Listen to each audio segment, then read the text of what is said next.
Dr. Subramanian Ponte to come to the dais. Professor Gopal Sahu, HOD of Hyderabad University, will join on online. I think he will join very soon. Joined. Okay. So, Joined. may I now request Gopal Sahu to present his paper. Gopal. Sir, namaskar. Friends, namaskar. Namaskar, sir. Friends, sir. hearty welcome to 4 to 2 morning.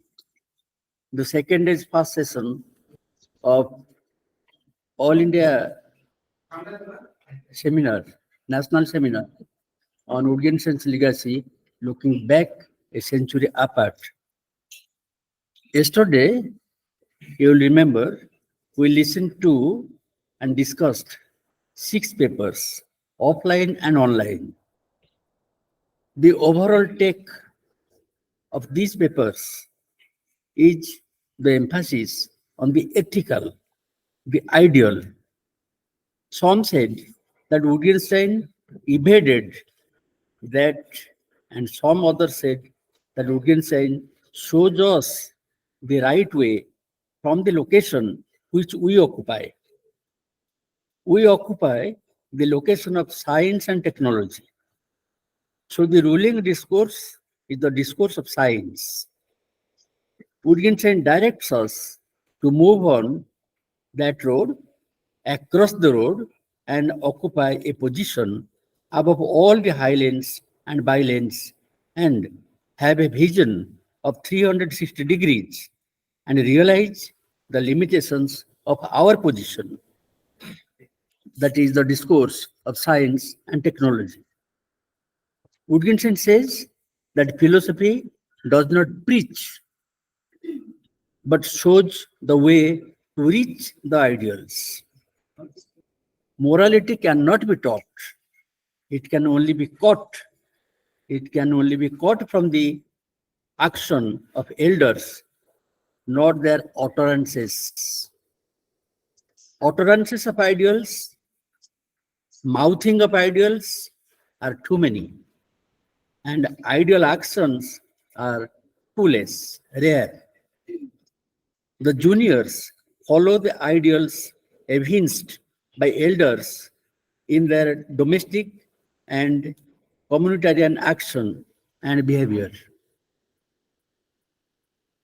In my BJP college days, one day a senior lecturer of English literature came a bit late and himself, honest, explained that Gavaskar scored a century and then I came.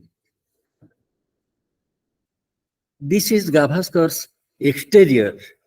I find in the exterior the devotion and dedication and divinization of the game of cricket. A son of a professor and a daughter of another professor use the same diction for their fathers. Papa, You are the CM. You are the Chief Minister. But the Chief Minister of the state, Mr. Navin Patnaik, is at least available for talk. But you are not available for talk. You are so busy. If you just think over the matter, you will astonish where from this diction came. Now, scientific discourse has many add-ons in the present day society, that is, from the IT discourse, from the business discourse, and popular discourse also. It is very difficult to be free from the shackles of these add-ons. Elders first, they are not able to free themselves, and naturally, the juniors next. So there are too many language games and they collide with each other. And this democratic setup, it is thought not to be just to select one and omit all others or sidetrack all others. So all the language games are on play and you have to think over it. If you have at least 1 minute in 6 months, as Russell puts it in his philosophy of logical atomism. Now, I am not giving a lecture on Wittgenstein again. I just talked about language games, and with us there is Gopal Sahu, Professor Gopal Sahu, the head of the Department of Allahabad University. I think the first Odia to occupy that seat. Many of our teachers and teachers of teachers have been educated in Allahabad University, but none of them in philosophy occupied a place like this before. So I am very happy about Gopal to have occupied that place, and now invite him to have his presentation on language game. And to follow, we have Dr. Subhankari Pati, and he will take the microphone after Professor Sahu. Now, Professor Gopal Sahu. Thank you very much, sir. Thank you for a nice introduction and a brief background of the paper to be presented today and what was the discussion yesterday. And a good morning from Allahabad to everyone there. I can see a lot of students present there. So my best wishes and good morning to everyone there.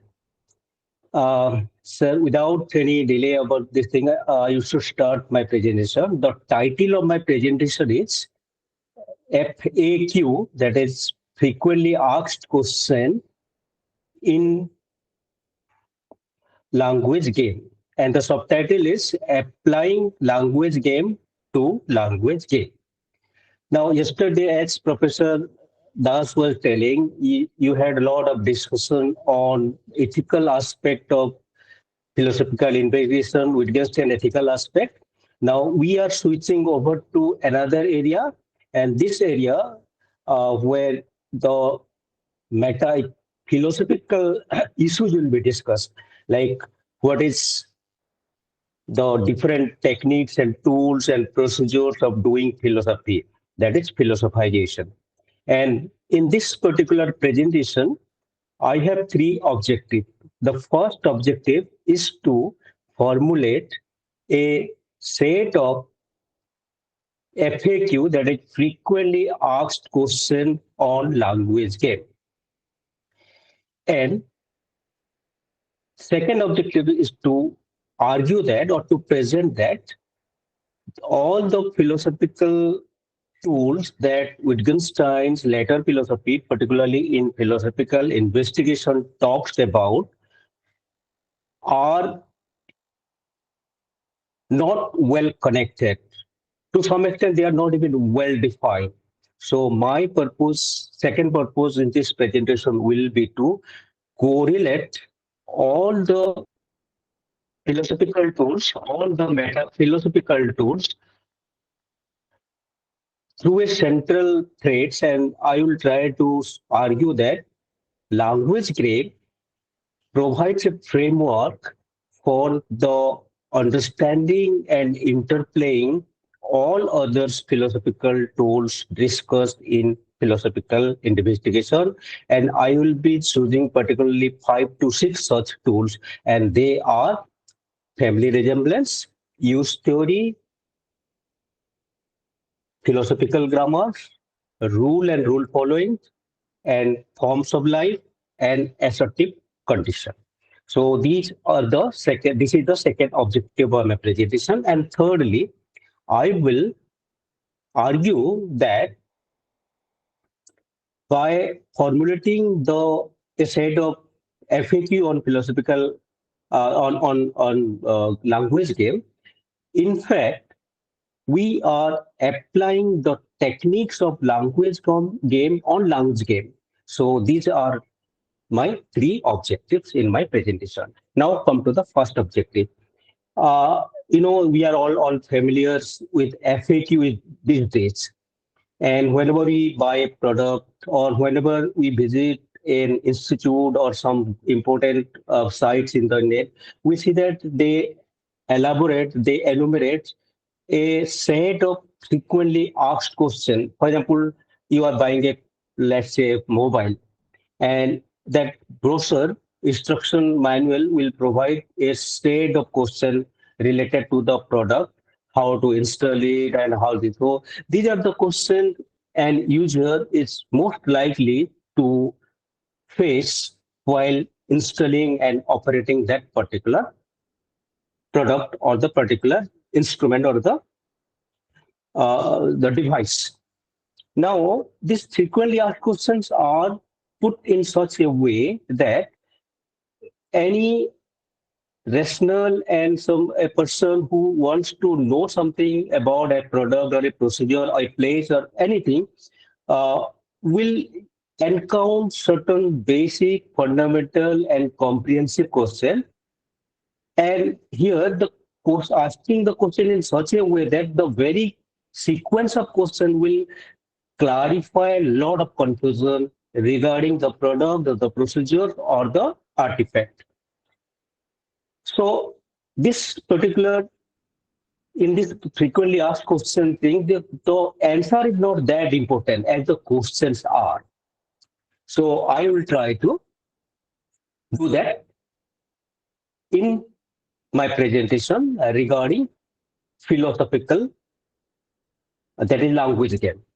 Now, before I go to my points that I have raised, let me discuss a little about philosophical investigation. Then we'll come to the objective. As we know, philosophical investigation is not a book of philosophy, rather a book of philosophization. And in the preface of the philosophical investigation, Wittgenstein himself says that he is trying to sketch the landscape, make a sketch of the landscape, and that sketch will help us to maneuver ourselves to move around in the different areas of philosophization. And second point is that philosophical investigation is supposed to be the corrective version or of the his earlier philosophy that was presented in Tractatus. So he said that there are a lot of confusion and hidden assumptions and implications in philosophization. And because of that confusion, we need clarity rather than truth. We need to find out the logical implication of a particular concept. We need to find out different logical assumption of a particular given concept. Also, we need to do a lot of conceptual mapping among different concepts rather than finding out what that particular concept actually refers to. So, this is what is the overall background of doing philosophization in philosophical investigation. Now, as a person who is who has a philosophical bent of mind, that is a rational being, little sensitive, little wondering, then he will encounter certain basic, fundamental, universal problems. And these problems can be how to account for our world that we live in. That is how to make sense of the world around us, how to have a better interaction with my fellow beings, a meaningful interaction with fellow beings. Then also that person will need to find out what is the purpose, meaning of a good living. What is a good living? What is the meaning and purpose of living? So these three basic questions any person will encounter in philosophization. Now, this the starting point, according to Wittgenstein in philosophical investigation, to maneuver this particular question, the fundamental and basic question about living and one place in the world, will start from language. And we cannot start from the reality or we cannot start from the logic. But because of given point from which we can start our philosophical journey is through language. Because all our thoughts, all our logic, all our reality is entrenched and embedded in language. We cannot go out of language to see what reality is. We cannot go out of language to see how logic control the reality, or if we cannot go out of beyond language to see our thought. All the thought, logic, and world it's already embedded. It's already entrenched in the language. Now, in philosophical investigation, the basic unit of the language is the word, is a phrase. So, to be more precise, to answer this particular question, a philosopher or any philosophical bent of mind, a person with a philosophical bent of mind will start from the basic unit of the language, that is word, phrase, and this kind of thing. Now, language, as we know, it's the language is the natural language. As I said, philosophical investigation do lot of modification and changes and correction of the earlier philosophy that is presented in Tractatus. And in Tractatus, the basic language is the basic unit of the language for philosophical analysis is proposition or the sentence. But here in philosophical investigation, it is the word meaning. Now, then the word in natural language is not only vague, not only ambiguous, but it is liable for multiple interpretation, misinterpretation, and there are a lot of subjective element, there are a lot of personal element, there are a lot of, one can say, mysterious element in it. Now, if you want to make sense of the world around you and also try to formulate a framework for your meaningful interaction among your fellow being. And if your starting point is word, and that is a natural in a natural given natural language, then we will encounter lot and lot of confusion, and lot the chances of misuse of the language is very very high. So to guards against such thing, such undesired consequences, Wittgenstein has given a set of philosophical tools, procedures, and some kind of one can say algorithm, but that will be a too demanding a word, but a kind of procedural way to deal with the natural language. Now, in this process, he has given 5 to 6 basic philosophical tools.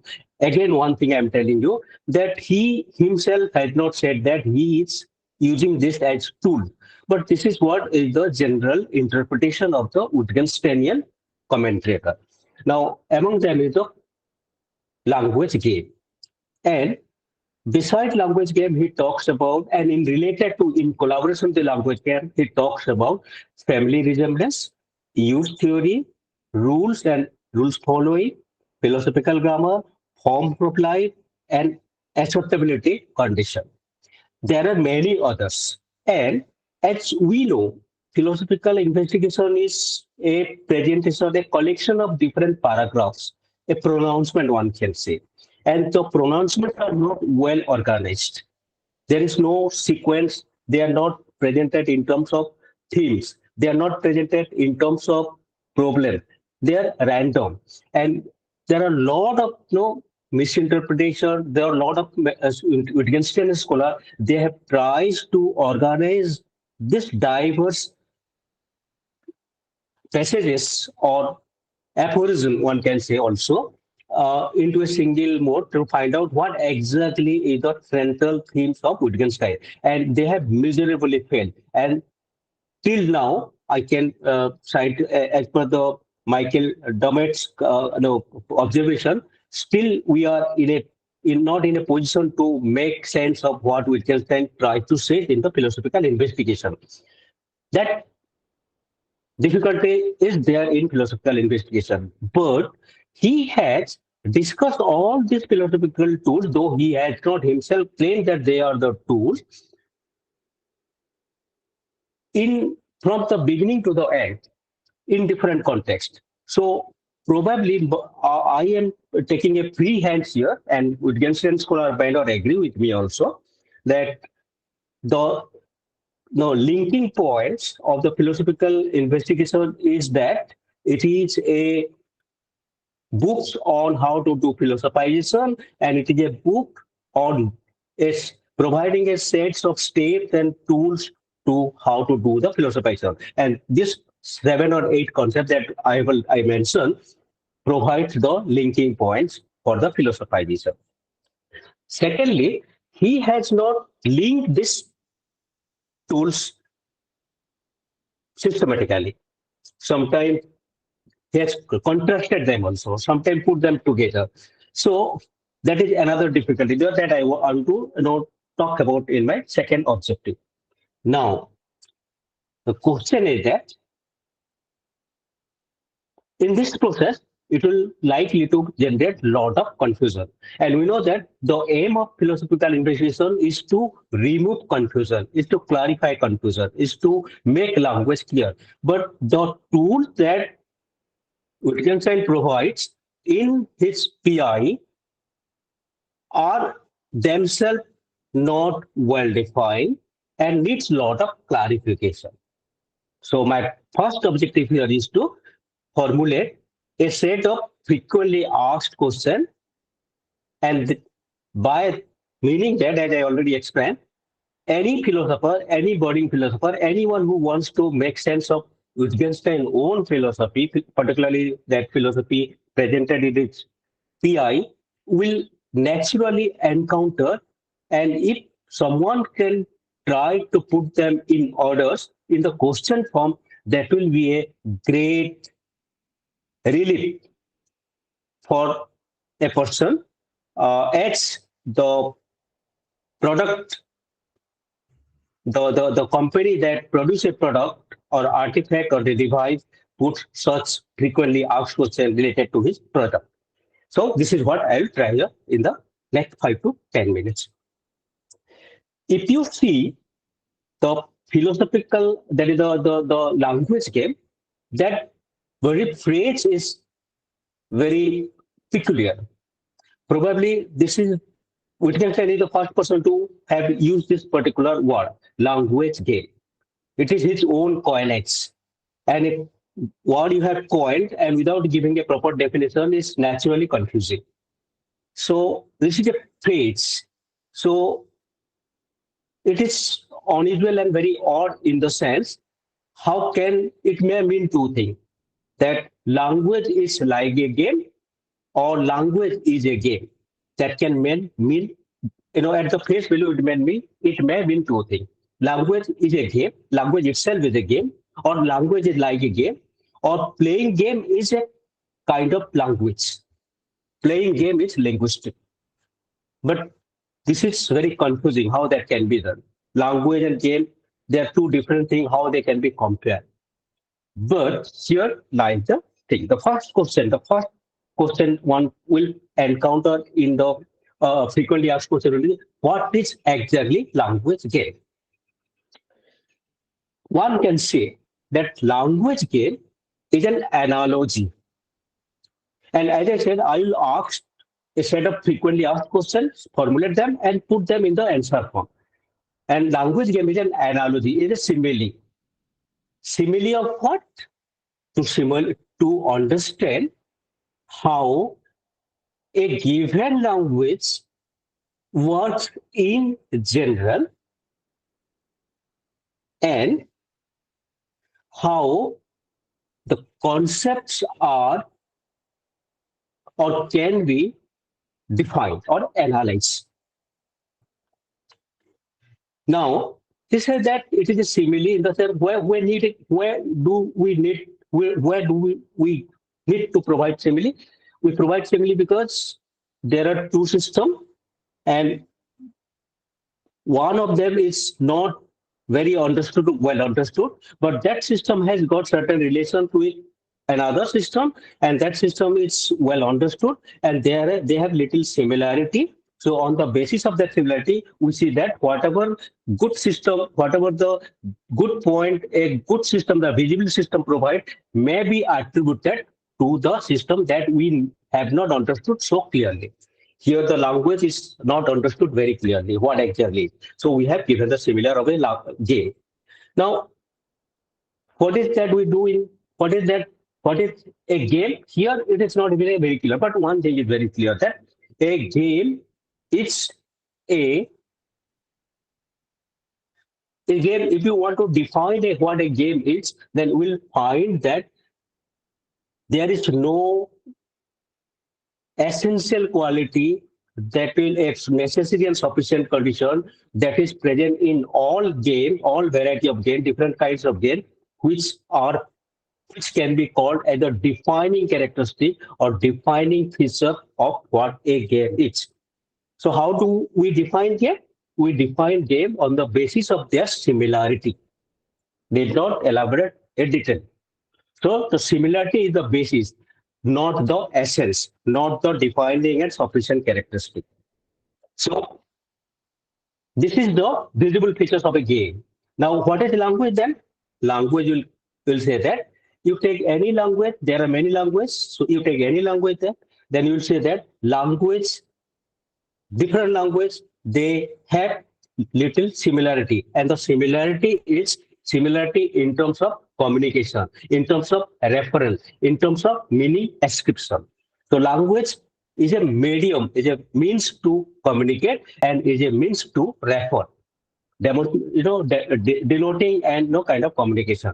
Now, this particular feature of the language is similar to the similarity among the different games. So what we will say that as there are games are we call something as a game because there are a lot of similarity, and that particular similarity is called the family resemblance. So family resemblance define a game, and that family resemblance can be used as a tools to define not only the language, but to define the basic traits of the language, a word or a phrase with reference to family resemblance. So direct implication of this particular assumption is that the phrase and the meaning does not refer to any essence.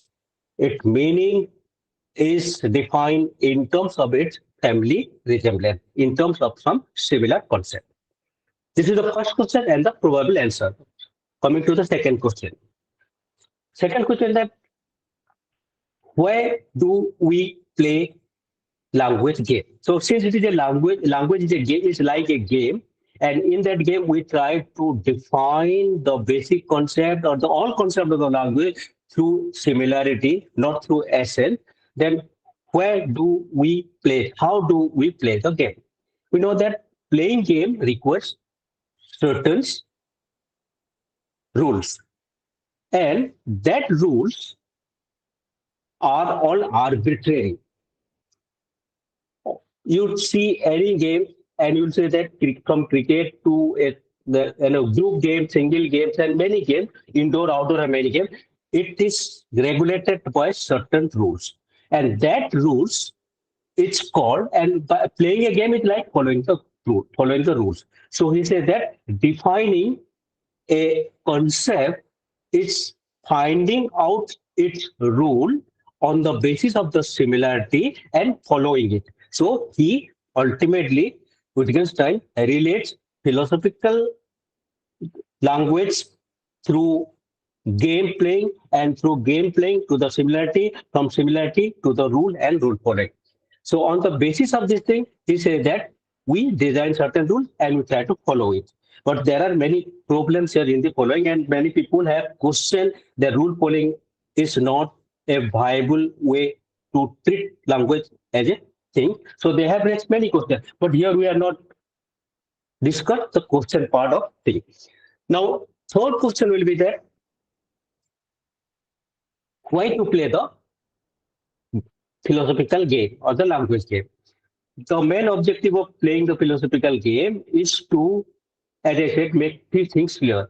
To know how words refer, to know how we interact with through the language of the word, and to make sense of one's own living, meaningful living. Now, these three things are to be understood, not referring to some basic element or essential part of the that is reality, but through the use of the this word. So ultimately, he has related the language game to the use theory of meaning. And use theory meaning simply says that if you want to know what is the meaning of a word, if you want to know what is the how communication takes place, then you have to see how a particular word is used in reality. Third question will be, what are the basic rules that govern the what is the criteria of choosing the rules? And for that, he has brought two concepts. One is called philosophical grammar, the other one is called forms of life. Any natural language is governed by certain basic semantic, syntactic, and pragmatic rules. But here, Wittgenstein is not talking about a particular language. He's talking about language as such, language per se. Now, that particular language will not be governed, the language per se will not be governed by any particular given language. So he designed a concept called philosophical grammar. And the philosophical grammar, you cannot say the Chomsky depth grammar and all this kind of universal grammar kind of thing. But it is simply the grammar that decides the meaning ascription part on the basis of certain questions such as acceptability condition, such as the acceptability condition, then the different linguistic or semi-logical tools like similes, analogies, example, demonstration, etc. So these are some of the rules that govern language and ascription of meaning, as the natural language is governed by certain semantical, that is called the grammar of that particular language. And ultimately, how can you verify and cross-verify whether your rule has been properly followed or not? For that, he had brought the concept of the concept of forms of life. And says that for every word which is in use has a background of its use in the society, how that has been used in a context, in a cultural situation, in a society. So every word has a lock into it, has a footprint, and that footprint will give you the right direction how to move in knowing, ascribing, and relating to meaning. So these are few of the basic questions that one can raise systematically in clarifying what philosophical what language game is all about. Now there are many other questions one can. So as I said, so FAQ can be very long, but considering our presentation here and the short time, I am just closing, and we'll see that uh, if there is any more question can be added to the FAQ, then that can be discussed in our present discussion. Now, coming to the second point. The second point of my presentation is to say that how these different tools of the philosophical grammars are related. Can there be a central concept, central tool, and among them, rest of the central other concept can be understood? I think if you have followed my FAQ, then you shall will say that language game is a framework. It is the main concept. It is the master key. It is the point that brings all the rest of the philosophical tools together to form a method, a meta-philosophical method of how to do philosophization, or what is called philosophization, or what is that called? The knowing what philosophy is all about. So I repeat once again, I'll say that to understand philosophy, the language game, we need to have three things. And where language game is the central to rest of the thing, it can be explained with a philosophical framework, with a theoretical framework. Sir. As I told you, the understanding the world around us involves three things. It has three major stakeholders, if one want to say in the day-to-day language. One thing is that it has got the component, the reality plays a role here. What the fact, the factual part, the reality, the ontological part plays a role here. That is, we want to know what the world real is. Secondly, logic plays a major role here. Your thoughts about the world, that is psychological, need to be governed through certain logical principles. The principles of like necessity, modality, probability, certainty, validity, soundness, consistency, coherency. These are the some features that need to be incorporated to the language game. And thirdly, your mental setup, your psychology, the conceptual behavior. So on the one hand, we have the mind. On the other hand, on the secondly, we have the logic, and thirdly, we have the reality. So if you put these three component of the language game in a Venn diagram form, in a crisscrossing overlapping circles, then one circle will represent reality, another will represent logic, another will, and the third one will represent your thought. And the middle one, the common area among these three circles will be the language game. Now, if you see this, we'll see that that particular part which is common to reality, logic, and thought, it's called the language game, but it is not a language. It is a collection of procedures and tools which are semi-logic, semi-reality, semi-mind. And all these three seemingly diverse things, that is reality, logic, and mind, they overlap, crisscross, interact in that particular closed area. And that is what is called the language. And that provides the framework for our understanding the reality, governed through logical principle, express or put them in our mind and communicated through our fellow being, and also to make our own life meaningful. So this is how I link all these two together, all these diverse philosophical tools together through a Venn diagram.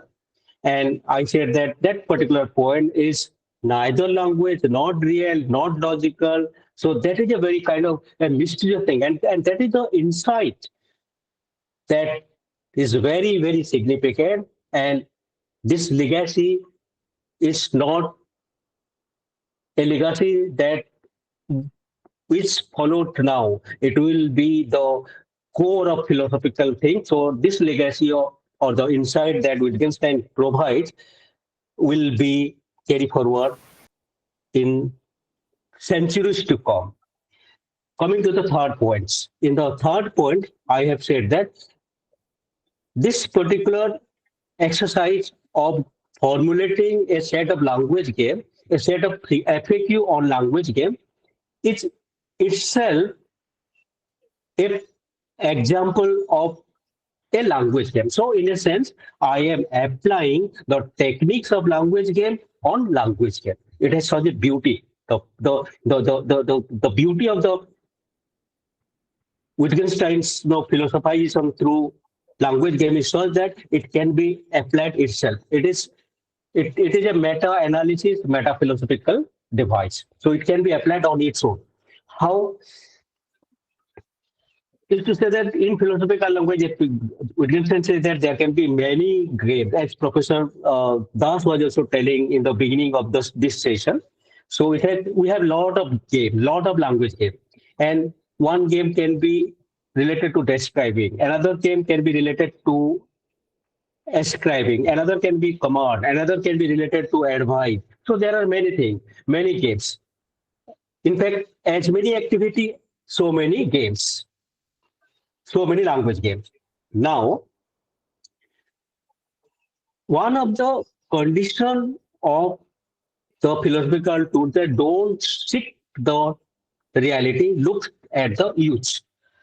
Now, if that is the direction, that is the advice Wittgenstein say, then we can say that one of the language game is to question, how to question. And in the question, the basic logical principle and the psychological rule will demand that the question should be meaningful, not the truth. Questions are meaningful, need not be true. Truth is a next issue.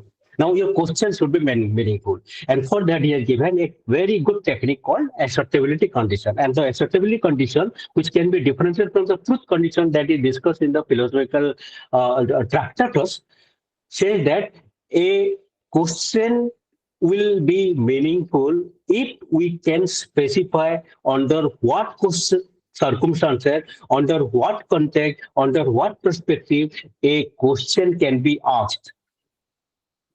Condition that need to be specified, which makes the question meaningful. So the asking question is become meaningful when it is related to the context, perspective, use, and rules of grammar and its following and philosophical grammar. So when I designing this, while I formulate this FAQ, I have in a sense applied the techniques of philosophical techniques of language game on language game. So with this, I presented all my objective of the papers. To give an example before I conclude my presentation, what exactly language game will be like, I can give the online presentation that right now I am doing as an simile or an example of what language game is. In language game, as I said, a person stands in the interconnection between the reality, language, between the reality, logic, and psychology, that is mind. Now, from there, he tries to tries to draw the landscape of the different areas of the world around him. Now, in that process, one can say that he sees how reality would be, but he has no direct access to the reality. He would like to see how logic operates, but what exactly logic we do not know. Similarly, when I do my online presentation, the way I'm doing right now, I I present my ideas through net, through a social media, through a platform, whether it is reaching to the reality, to the audience in the proportions, I cannot see their reaction and action. But yet, I feel that this medium, the social medium, and the internet, like the language game, plays a very effective and logical way to communicate my thoughts, ideas, and expression amongst the audience who sits behind or across my thought.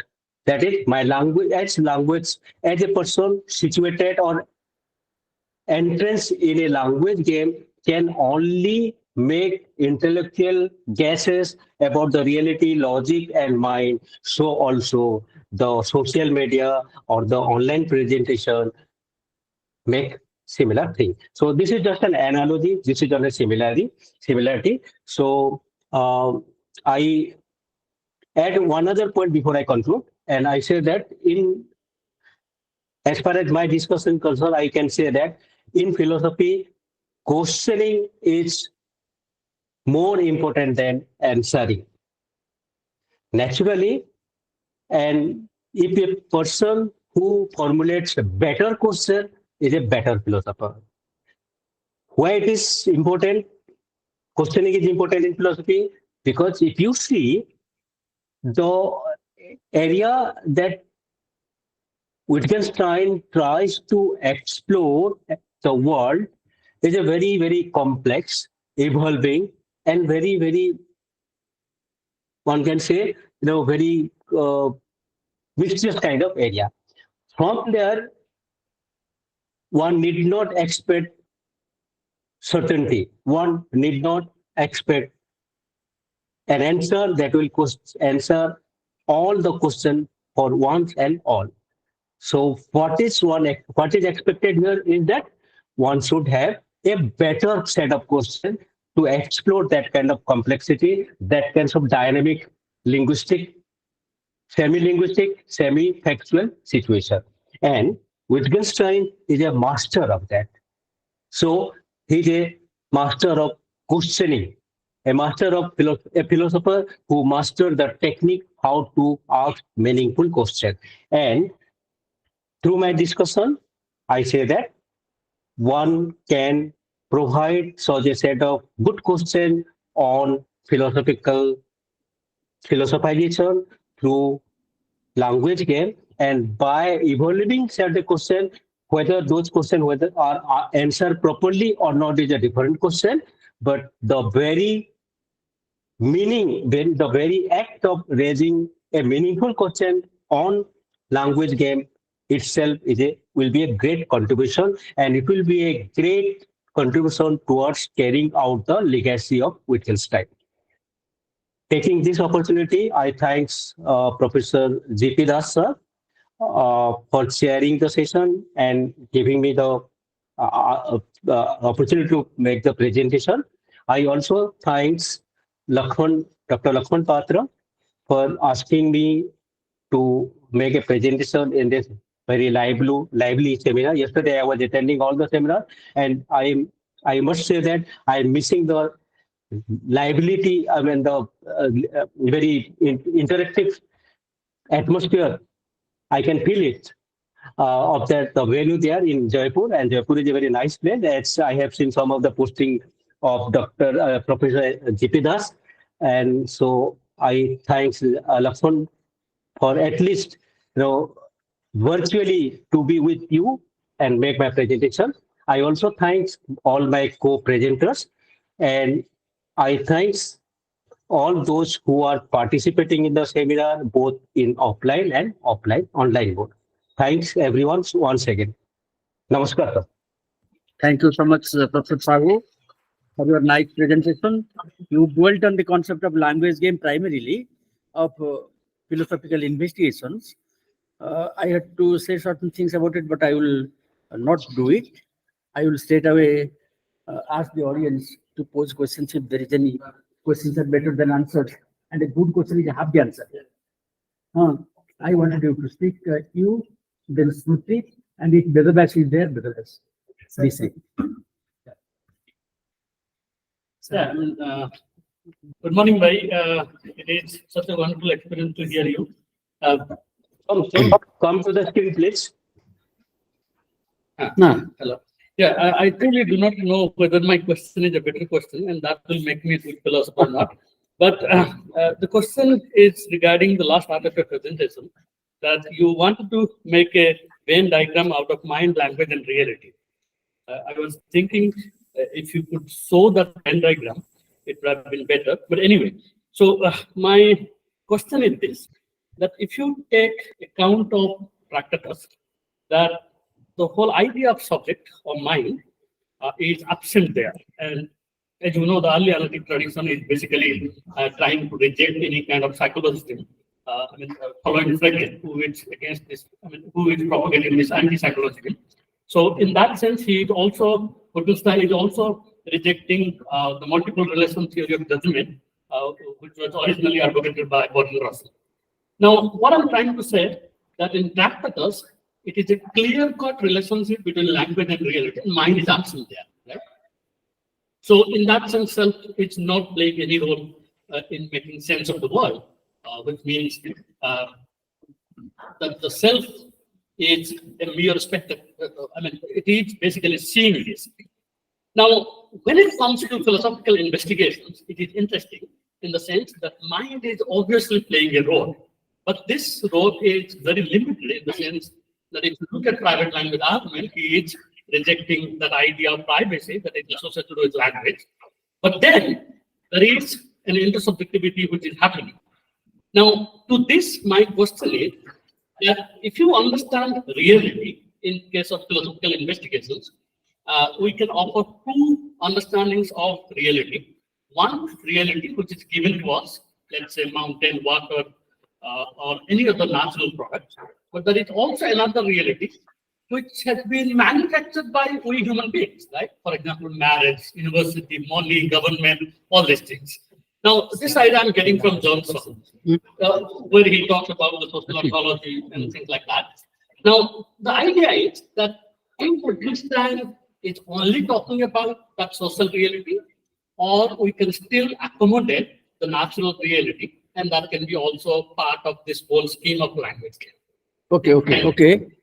We shall take up the questions of our students. Well, sir, let us, excuse me, sir. Let us now Please, go back. you done all the questions. They don't be Question by question, sir. Sir, we should go back question by question, sir. Huh? My request is that we should go back question by question. And then you do it. So, okay, sir. Thank you. One of the basic things that language game will dictate to formulate a question is that the question should be like a question. It should begin with what, where, and all these things. And it should be precise also. So the question, I think it was Dr. Tarai, sir? Who was the person who was asking the question? Dr. Tarai? Hello? Oh. So the question asked by Dr. Tarai is a question that will miss some point from the basic requirement of asking a question. But anyway, I got the question, and the question is that there is no role of mind in playing. The mind does not play any role in the language game in understanding the reality. And he talks about the Venn diagram, and he says that in the Venn diagram, then we don't need the third circle to represent mind. Mind is irrelevant in knowing the reality. But I will say that in language game, particularly in the scheme of philosophy, philosophization given by Wittgenstein, language plays a better role, a bigger role. It will be rather a big circle to represent. It will be bigger than the reality circle and the logic circle. Why? Because our world is represented in our mind. Mind represents the world. Whether that representation is real and it is logical can be mediated through the language. That is the middle point. So therefore, without there being a mind, without mind playing a role in the language game, then the whole purpose of playing the game will collapse. So it has its own benefit there, and it is one of the important concepts.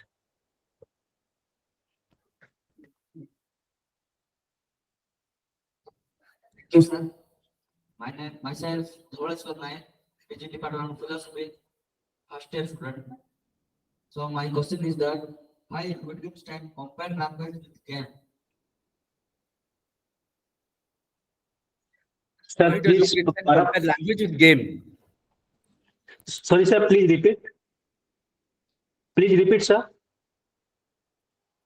Why does Wittgenstein compare language with game? Exactly is the right question.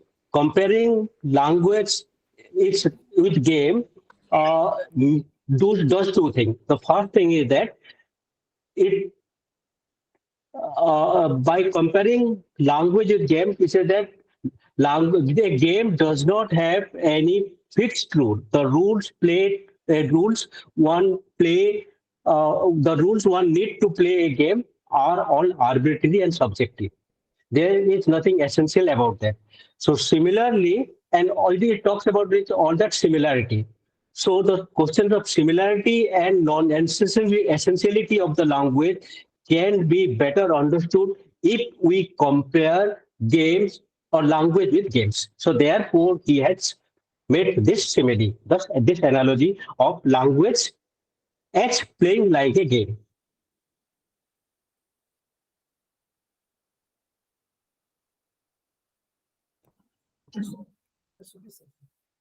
Become short question. Sir, thank you very much for your nice presentation.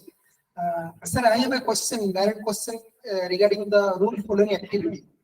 Sir, rules are universal, some aspect. So when it comes down the practice, then it becomes one can say that it becomes a personal. For example, suppose in a classroom, a teacher asks the question 6 plus 6 plus 2 is equal to how much? 6 plus 6 plus 6 plus 6 plus 2. So one student says that the answer is 14. So another student says that the answer is 15. But how do you know among the two students, which students is playing which rules? Because some students knows that somebody knows that abacus, so he is playing different rule. Suppose somebody knows the Vedic mathematics, he is playing different rule. Suppose I study in the Odia medium or any the school, general school, then I play a different language game. So different rules. So how do you know that who can use that which rules? Thank you very much. I suppose you are asking or you are referring to the problem of rule following skepticism as raised by Kripke in the context of rule following of Wittgenstein. And Kripke has given his own example of a rule following skepticism is that 57 plus 50, what is the 67 is 125.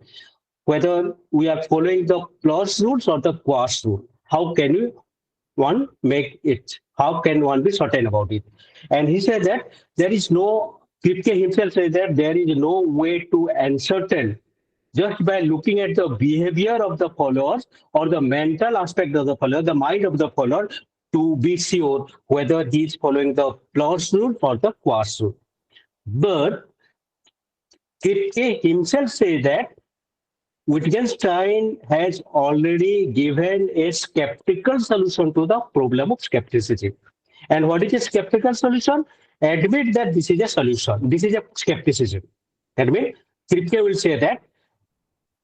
Admit that Wittgenstein is saying that there is uncertainty in rule following.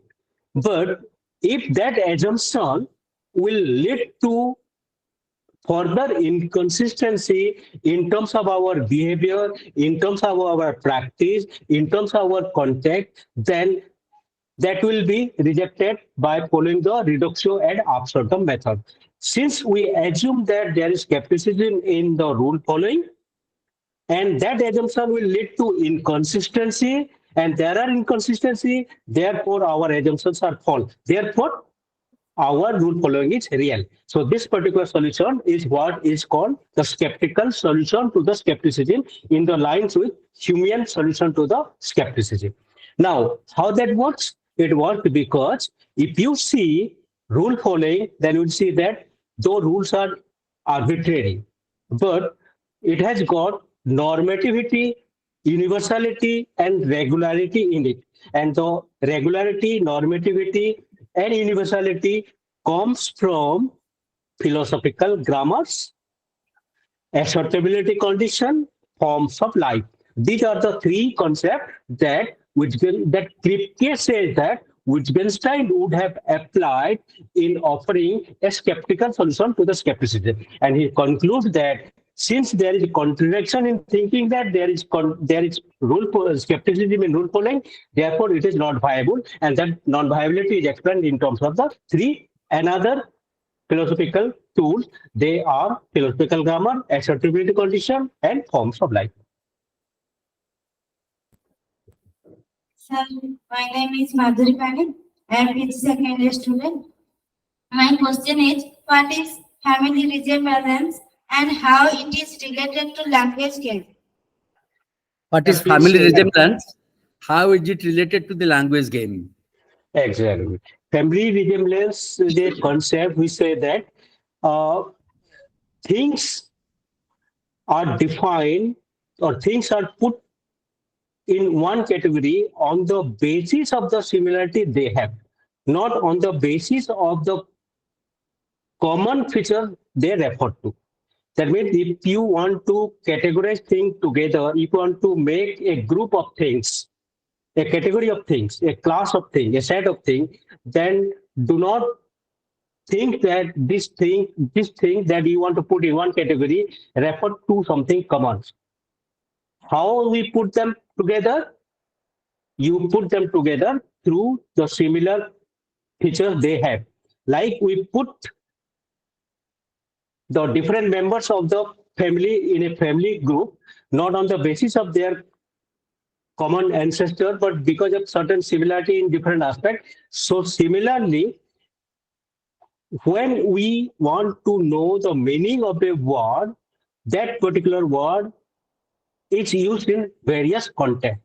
So now that particular context will give you the similarity, and by playing the language game, that is by to define it what it word means, then you have to fall back on the concept of similarity, and that is why there is a close relationship between language game and family resemblance.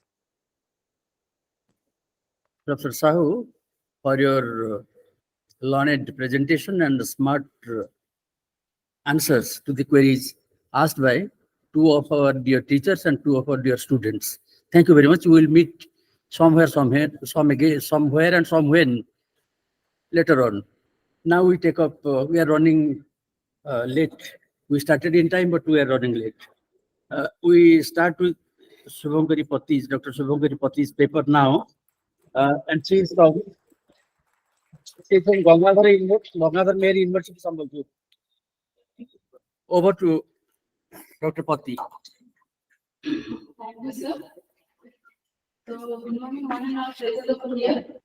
Member Chairperson of this session, Professor Jeypore Das, dignitaries and learning scholar of Wittgenstein philosophy, head departments of philosophy, and the organizing secretary of this national seminar Wittgenstein Legacy, looking back a century apart, my fellow presenter Professor Sahu, and my dear friends. So I'm feeling very privileged to be part of this August gathering, mainly because of these two reasons. First, it is my intuitiveness to learn something more on this Wittgenstein philosophy, because this is the only, like I can say, this is the area I never tried to enter. I can make, due to my ignorance, I can say. Or the second is to visit my old place where I started my academic journey. So thank you, Dr. Patra, for giving me this opportunity to share my ideas with these people.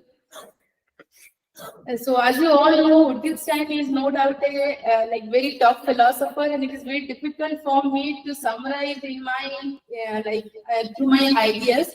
So since I made an effort to present some views that what I have learned from his his interpreter, we can say, or his views.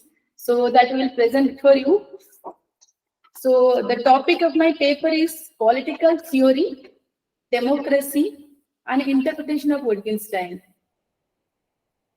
So the prime objective of this paper is to demonstrate how a Wittgenstein viewpoint could offer a fresh perspective on the democracy that diverges significantly from the prevalent rational framework, which is supported by the majority of the liberal democratic philosophy. Wittgenstein's idea would influence democratic thinking that would be more attuned to the varieties of the voice present in pluralistic society, especially his focus on the necessity to recognize differences. Expanding upon the Wittgenstein's latter work, that is philosophical investigation, this essay particularly addressed the several important issues in the contemporary politics. The dilemma that democratic society faces today is one that cannot be fully comprehended and thus ill-equipped to meet. The major contributing factor to this inability is the current democratic political theory as well as the rationalistic framework that permit most liberal democratic theory. Giving up the paradigm and adopting a new perspective on politics is an imperative if we are to be in a position to strengthen and solidify democratic institutions.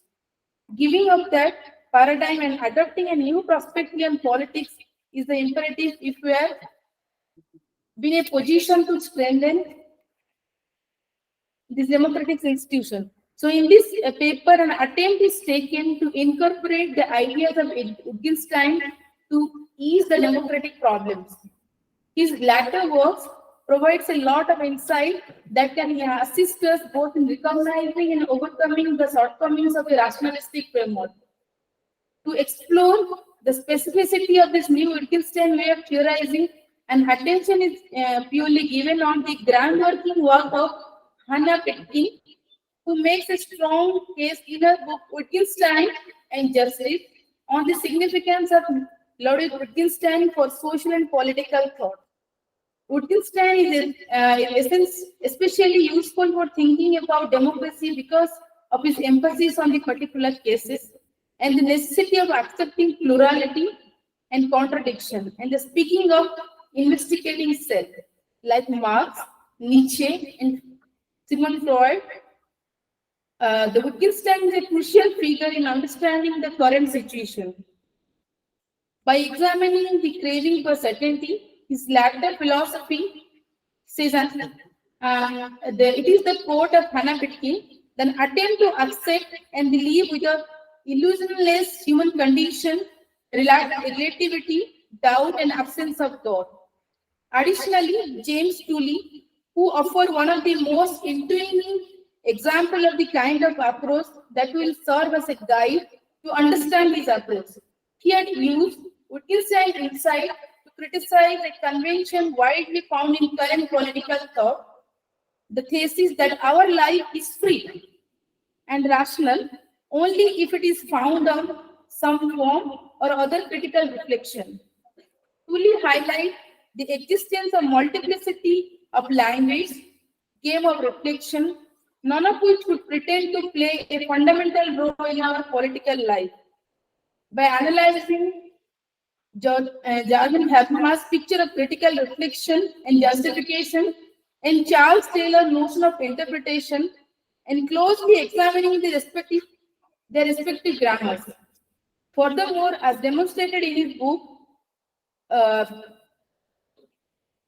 that strained multiplicity, constitutionalism in an age of diversity, this method can be applied to develop the post-imperial philosophy of constitutionalism and to critique imperial and monological form of reasoning that form the basic modern constitutionalism.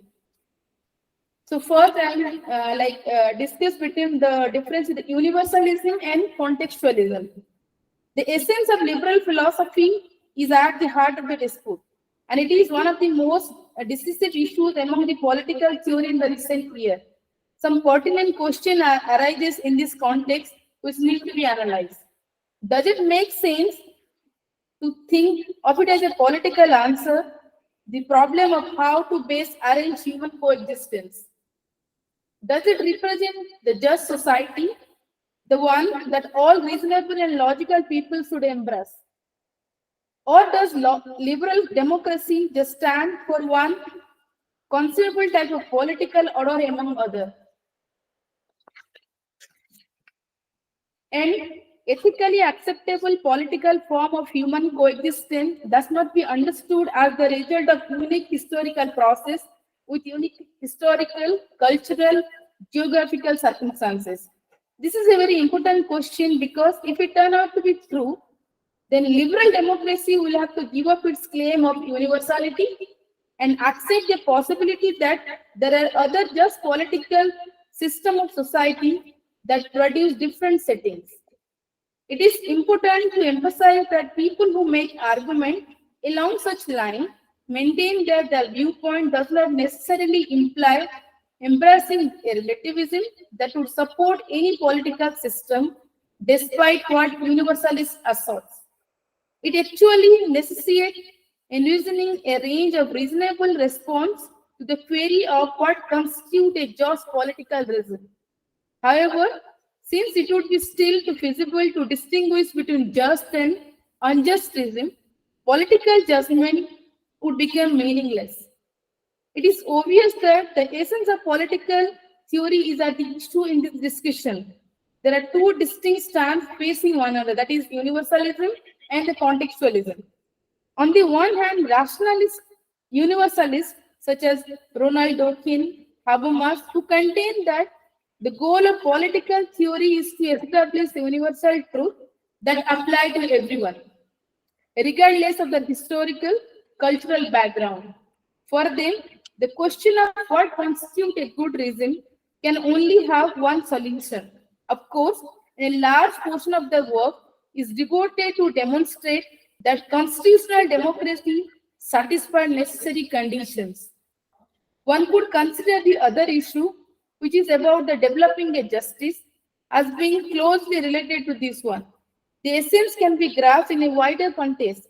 So, the implication of this view put forward by the universalists like Dworkin, when he declared that a theory of justice must call on general principle and its objective must be try to find an inclusive formula that can be used to measure social justice in any society. The dominant political theory of this today is a universalist rationalist approach, but it is under the threat from different perspectives from the contextualist, which is particularly interesting to us because it is obviously influenced by Wittgenstein. Contextualists such as Richard Rorty, Michael Walzer dispute the existence of a perspective that is positioned outside the institution, custom of a political culture from which general context-dependent conclusion may be drawn. This is the reason Michael Walzer challenges the notion that in order to access in an unbiased and objective manner, political theories should adopt a position free from any kind of special affinity. The contextualist method challenges liberal reasoning that envision a common framework for argumentation based on the notion of a neutral or rational debate by drawing on several Wittgensteinian insights. In the Wittgensteinian view, lead to undermine the very basic of these forms of reasoning, since it has been pointed out that he reveals, quote, whatever there is a definite content in contractual deliberation and its deliverance derives from particular judgment, we are inclined to make a practitioner of specific form of life. The form of life in which we find ourselves or themselves held together by a network of pre-contractual agreement without which there could no possibility of mutual understanding or therefore disagreement. The contextualists contain that liberal democratic principles just define one potential political language among others, rather than offering singular, conclusive response to the query of what constitutes a good reason. searching for reason in behalf of them that would not be a context dependent is pointless because they do not offer a logical answer to the problem of human coexistence, protecting them from a political language game.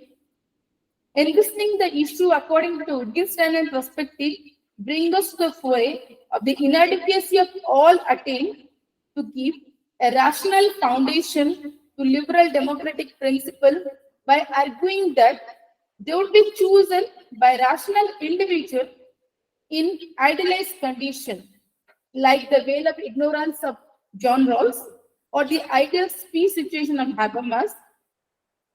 As Peter Winch has indicated with respect to Rawls, that veil of ignorance that characterizes his position runs full of Wittgenstein's point that is what is reasonable cannot be characterized independently of the content of certain pivotal judgment.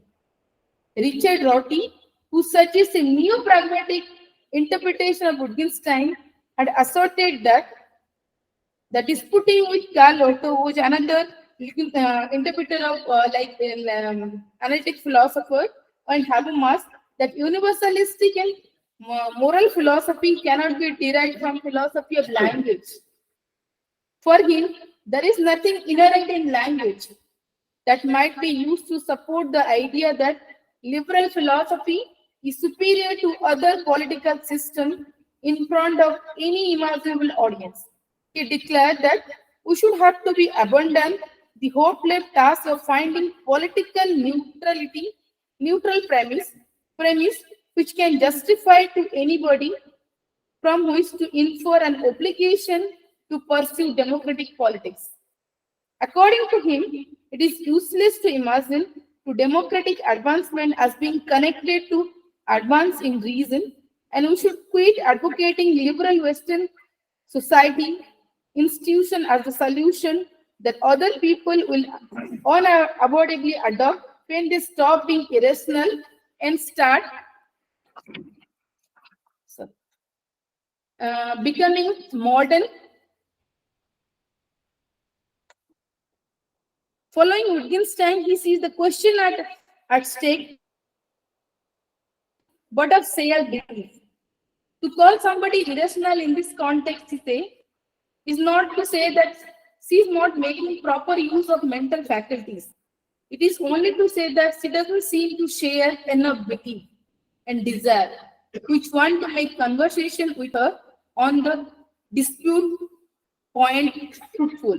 According to this Wittgenstein viewpoint, democratic action consists of varieties of practical actions mean to persuade people to extend to scope their commitment to others in order to create a more inclusive community, rather than a theory of truth and idea like unconditionality and universal validity.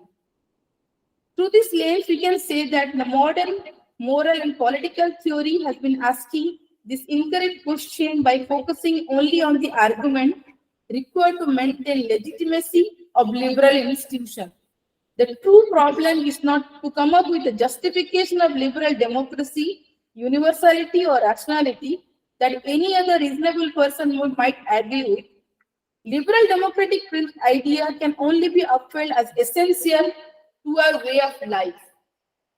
We should not attempt to base our adherence to them on something that is ostensibly less dangerous. The consensus on many aspects of liberal democracy does not require philosophical clarity, as noted by Richard Flatman, another political theorist influenced by Wittgenstein. In his view, our agreement in this judgment constitutes the language of our politics. It is a language arrived at, continuously modified through no less than a history of discourse, a history in which we have thought about, we have become able to think in that language.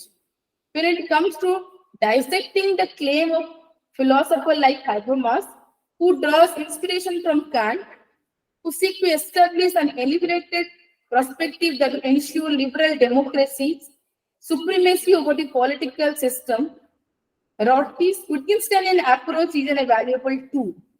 Nevertheless, the belief is that rotty deviation from Wittgenstein when he views political and moral advancements in terms of liberal democratic universalization. Surprisingly enough, he clearly matches Habermas on his point. Indeed, there is a significant distinction between two. First, according to Habermas, the logical debate will be the means by which the universalization process proceeds, and the argument based on transculturally legitimate premise regarding the superiority of the Western liberalism are necessary. On the other hand, he is not true to this Wittgensteinian inspiration because he never questioned the liberal worldview's fundamental conviction that is superior. The criticism that Wittgenstein labels against the James George Fraser that remark on Fraser's golden bow, who is basically an anthropologist who explored the similarity in the religious and magical belief across different cultures and civilizations, and that he could not seem to comprehend the life outside of his own, or could in fact apply to him. So here I'm trying to have democracy as a substance, and Democrats first, that the second field of political theory exists where a method based on Wittgensteinian notion of practice and the linguistic game could prove to be quite beneficial. It relates to the range of questions about the nature of process and their place in contemporary democratic idea. The key concept that Wittgenstein offers in this area is that agreement on language usage is a prerequisite for agreement in opinion. Furthermore, the significance of the pointing out that such agreements stem from the agreement in living being. As he says, so you are saying that human agreement decides what is true and what is false. It is what human beings say that is true and false. They agree in the language they use. That is not the agreement in the opinion, that is the form of life. Regarding the procedure, the question that I want to focus here is that highlight the reality that a society must already have a significant number of agreement in judgment in the place before a particular set of procedure can be effective. In fact, according to Wittgenstein, an agreement on terms definite is insufficient. So we also need to agree on how to use it. He put it in a following way: if language is a means of communication, there must be an agreement not only in definition but also in judgment. This demonstrates that the process are only integrate collection of practices. The adherence to this procedure is made possible by this behavior, which represents certain form of personality and identity. The procedure can be compiled with and accepted since they are ingrained in common form of existence and agreement in making decision. They cannot be viewed as a regulation that are developed based on precept and that apply to particular situation. According to Wittgenstein, rules are always abridgment of practices. They are integral to particular kind of living. As a result, the line separating the procedure from substantive cannot be made as sharp as most liberal theorists would have. The liberal understanding of justice asserts that right comes before the good. Yet this is also an expression of particular good. Establishing the appropriate procedure apart from the behavior that enable to democratic form of individuality is not the only thing that democracy is about. Even if liberal democracy where procedure play a dominant role, the question of conditioning existence of democratic form of individuality and the practice and the language game in which their procedure is fundamental. Procedures invariably entail significant ethical obligation. Then they have a democratical consensus. The primary this aim of this article is to demonstrate how Wittgenstein practiced based on the account of rationality in his latter work. Open a far more hopeful way of thinking about political issues. It is critical to comprehend how a strong adherence to democratic principle and the institution can be developed in a current context. So, So I'm skipping some most of the things. Okay.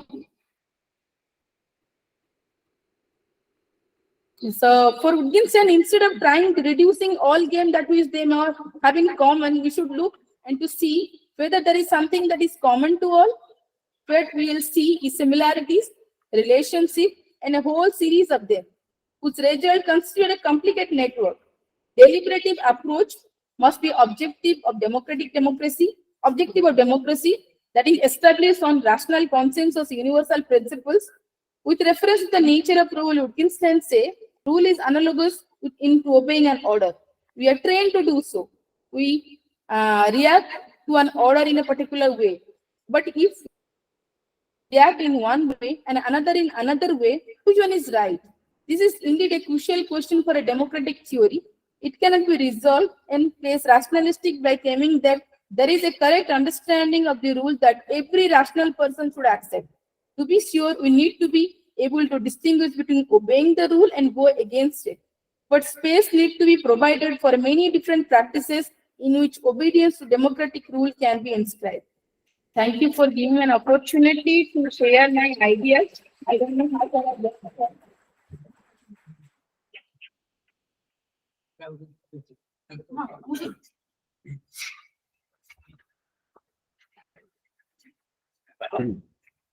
I'm really happy that Dr. Subhangari Pati has added a fresh air to the discussion of Wittgenstein's legacy in dwelling on the interface of democracy and Wittgenstein. Could the problems of democracy have possible solutions by the views of Wittgenstein? That was the poser, and she took up it in her own ways. Wittgenstein lives on not only in the world of philosophy, he lives on, as I indicated yesterday, in the world of science, social sciences, logic, and mathematics. Well, democracy is a system of government, a way of life on the rail of certain rules. Rules might be altered, rules might be replaced, but at any given time and context, there must be rules. Without rules, there would not be any organized society, but a heterogeneous collection of human animals. It would be a state of nature, not a state.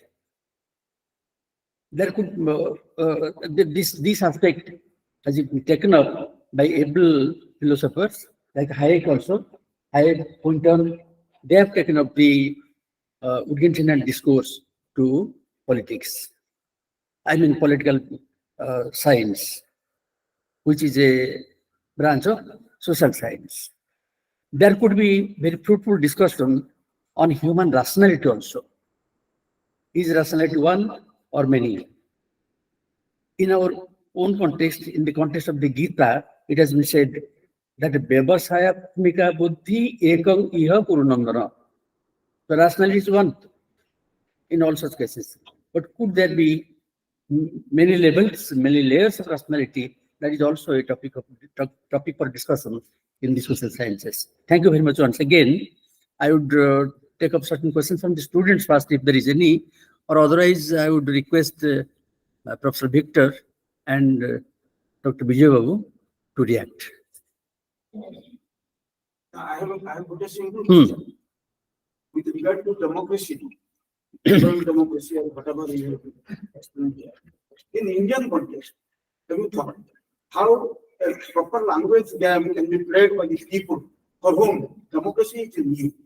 Because the way democracy is going on in India, it becomes more and more difficult for democracy to sustain. So how people can really play a language game, and when they play proper language game, say for example, when the officials do not listen to their demands, to their rights, then generally they depend on the petty leaders of their own community or some other community, and slowly it is found that their demands and their question of rights, they are not attended to or suppressed.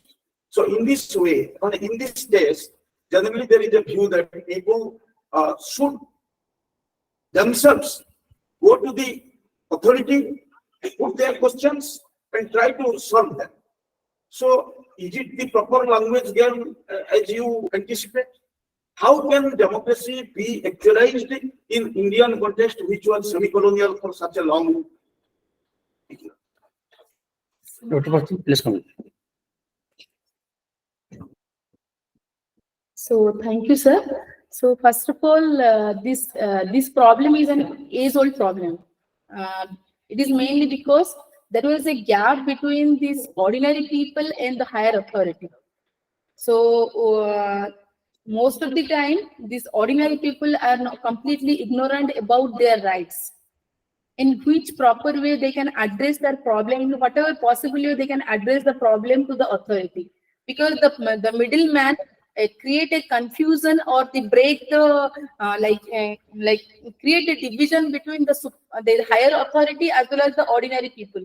Most of the time when we are trying to address the issue, that these are the problems that we are facing in our day-to-day life, how to resolve this issue, the middleman create a either he dilute the problem, or he doesn't phrase the problem in a proper way. So in this context, I can say we should be by taking this liberal aspect or the Wittgenstein perspective also. First, we should be first we should be aware of their own rights.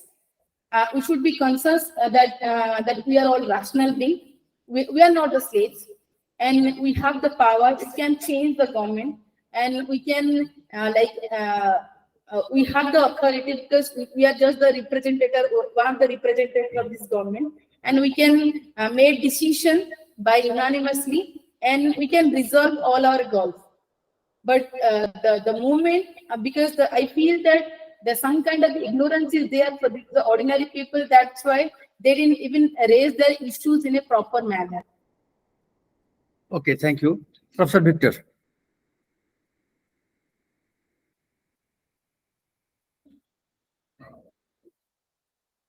Please make it on.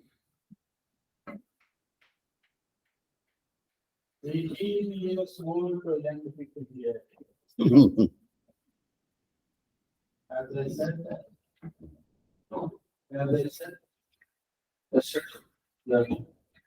I was an assignment of Wittgenstein at 20.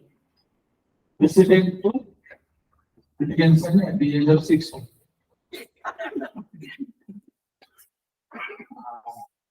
What you agree or disagree, Wittgenstein lives on. Now, I come here to listen. I come here to listen. When I was 30 years old, I decided that we should not result in a ban after 60. Because I used to visit Professor K. Sachidanandamurthy. He wrote 20 books or something like that. This I visited, and they examined him. What that man is talking, advising me. Then I picked his writings. Then I realized that what was written at the age of 30, 40, 50 is being repeated after 60. Therefore, there is no fun, there is no enjoyment to listen a man after 60. So don't listen to me. Oh, but we listen to this, that don't listen to me. Yeah. So, Wittgenstein talking about the democracy. So, in latter years, there is a meaning. There is no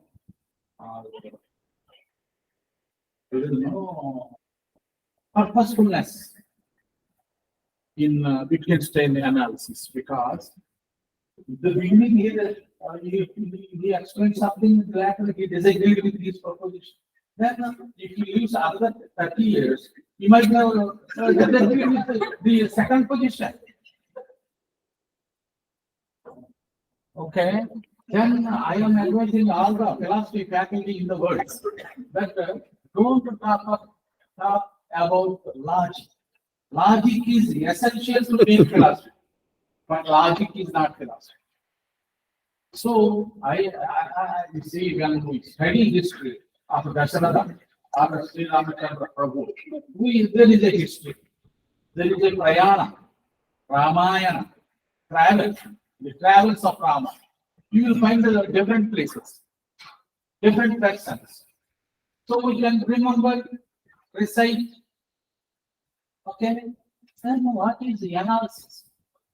If you go into a carpentry workshop and see all tables, the walls, the chimes, and the stools, these benches, then removing all these things to another shed, sit there, talk about how to make it. Okay, what is the difference between table and bench, bench and the stool? And what are the uses of table?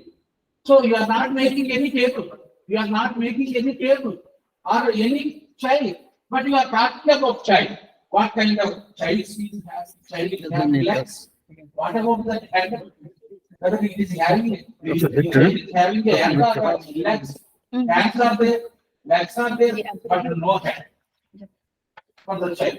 In that way, without making a table and child, talking about child and the table. What is the purpose of it? So you have to remember that part, 4 reasons of the existence of anything. So 4 causes of in Greek philosophy. Aristotle. So he is talking about part. I am talking about table today. In the context of logical philosophy of language. So our professor spoke about drama, game. This is a drama, language drama. Or what is this? So we are alienating ourselves from the reality. Say for example, like a logical position rejected metaphysics. So it is a kind of metaphysics. Metaphysics within the language, linguistic analysis. So we are alienating from the reality of the world. So democracy. Recently, sometime back. Recently means 10 years back. Or for me. For you, recently means 1 week back. So recently I read the 2 books given by Professor Venkatram. The speeches of Sarvepalli Radhakrishnan. In which he wrote, today I am closing 2 sentences with reference to analysis. Today we have parliamentary democracy in India is because of Pandit Jawaharlal Nehru. That is one. So parliamentary democracy means there is a parliament, lower house, upper house, and there are 2 houses in the legislature of the state, and people who we elect, and there will be chief minister or prime minister. So this kind of democracy is because of Pandit Jawaharlal Nehru, according to Sarvepalli Radhakrishnan. All these things are written in Constitution. Indian Constitution. Yes. There is a chapter about how to elect legislative MLAs and MP. Therefore, today democracy, some people say, 10th class people, it is because of Indian Constitution written by Ambedkar. He has not written. He is edited. He has Ambedkar has edited, streamlined, assembled, Right. different different laws made in India. He was a master in getting that done. So we are very much respectful. We should respect Ambedkar. But he has not written. These are edited, assembled things. So borrowed from different people. So here I say I reveal the fact that the parliamentary democracy is the contribution of Pandit Jawaharlal Nehru because he directed. Pandit Jawaharlal Nehru is the person who selected Ambedkar, not you and me. Because Ambedkar was never an MP.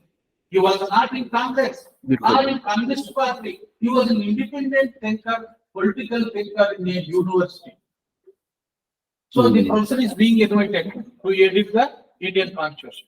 Therefore, this is so parliamentary democracy. I advise all the students to know about democracy and parliamentary democracy. Right. And a directed democracy.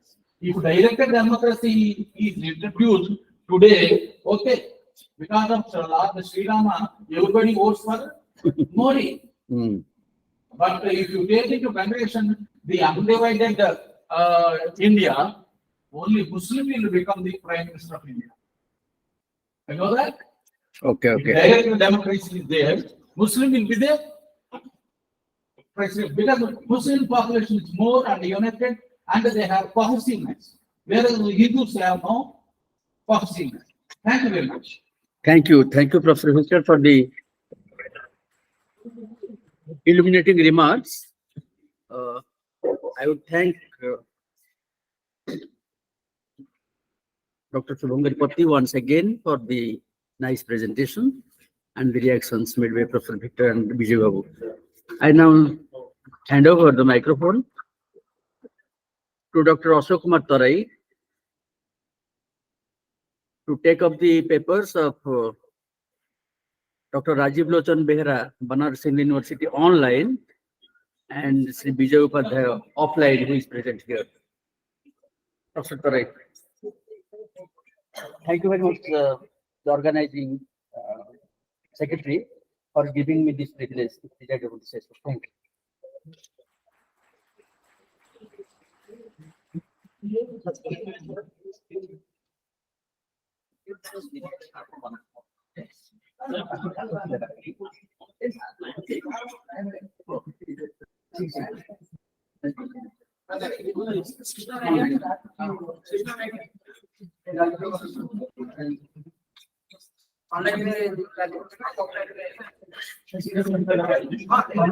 Hello.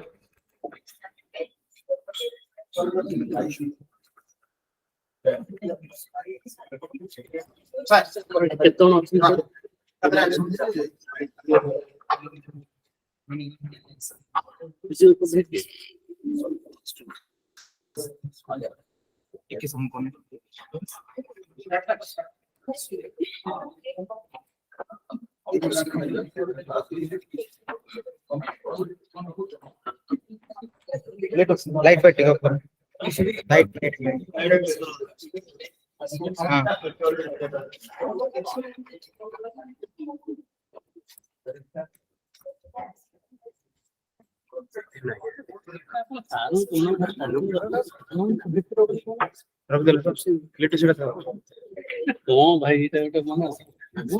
Hello. Hello. Sir. Hello.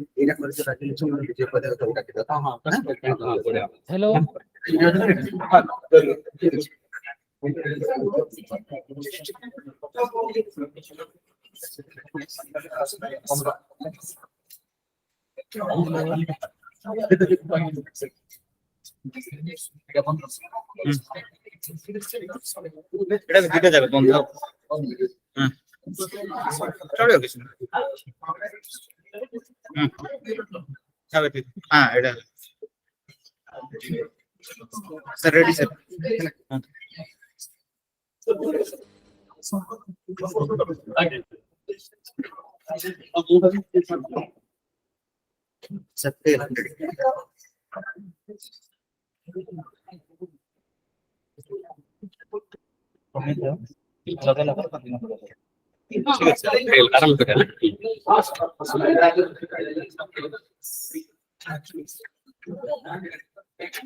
Thank you, Ganesh sir. I am the most unfit person for this position, that is chairing a session. So, but I will try to do it. And in this session, we have two speakers, Dr. Rajiv Lochan Behra from Banaras Hindu University, and we have Professor Vijay Upadhyay. May I now request Dr. Rajiv Lochan Behra to present his views on Wittgenstein's philosophy. Hello. Yeah, Rajiv, are you there? Yes, am I audible? Yes. You are audible. But Yeah. my video is not showing. Why? I don't know. I think from your side something is done. Huh? My video is not visible ଆମ because video ତ from your ଚାଲିଛି side. ରେ ଆମ video ଦେଖା ହଉଛି Yes, you are showing. You are visible, Yes. but I am not showing. I am You are not visible. showable, I am not visible because I think from your your side camera something is your done. camera is off Camera is off. yeah, so yeah now it is okay. Yeah, Now am I visible? Camera को allow कर ताहले जेकि से आसीबो visible हबो camera ना admit अछि से जेतोले on करले अलाउ कैमरा जति न Am I Rajiv. visible now? Am I no visible? you are not visible. Now? No camera is off. ମାନେ ତାଙ୍କ ଫ୍ଲୋରେ ଲ୍ୟାପଟପ ରେ ଏଠି କ୍ୟାମେରା ଡାଇରେକ୍ଟ ଅଫ୍ ତ ସେ କ୍ୟାମେରା ପୁରା ବନ୍ଦ ସେଟା ଅନ୍ କଲା ପରେ ନିଜେ ଏଟା ଅନ୍ ମ୍ୟୁଟ୍ କରୁନାହାନ୍ତି ଧୀରେ ଯାକ କ୍ୟାମେରା ସେଟା ଶୁଣ ରାଜୀବ ତୁମେ camera as well as video ଦିଟା ଯାକ ଅନ୍ କର अच्छा sorry camera and audio and video ଦିଟା ଯାକ ଅନ୍ କର ऑडियो वीडियो दुईटा जगह ऑन करिछि एक्चुअली हैं दुईटा जगह ऑन अछि कैमरा एक मिनट ऑफ अछि सिस्टम रे ऑफ अछि राजीव सिस्टम रे ऑफ अछि लेफ्ट सिस्टम रे कैमरा तो अरे लेफ्ट एज रे आउ जॉइन करो हाँ सारों को तक करी हम आगो प्रेजेंटेशन ले जाओ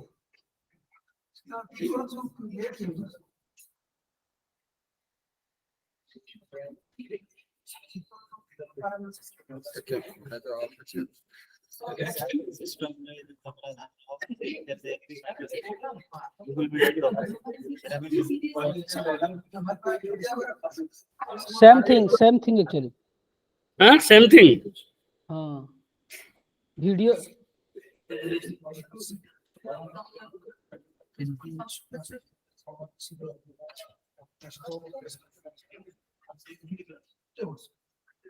I think from your side something happened. No, I think there is some problem with your side. Photo किछ नै से फोटो होई न तो मोबाइल रे करू ना मोबाइल हां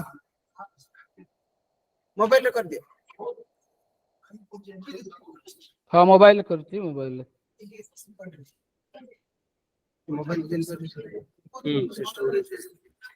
କେବଳ ଅଡିଓ ରେକର୍ଡ ଦିଅନ୍ତୁ କେବଳ audio record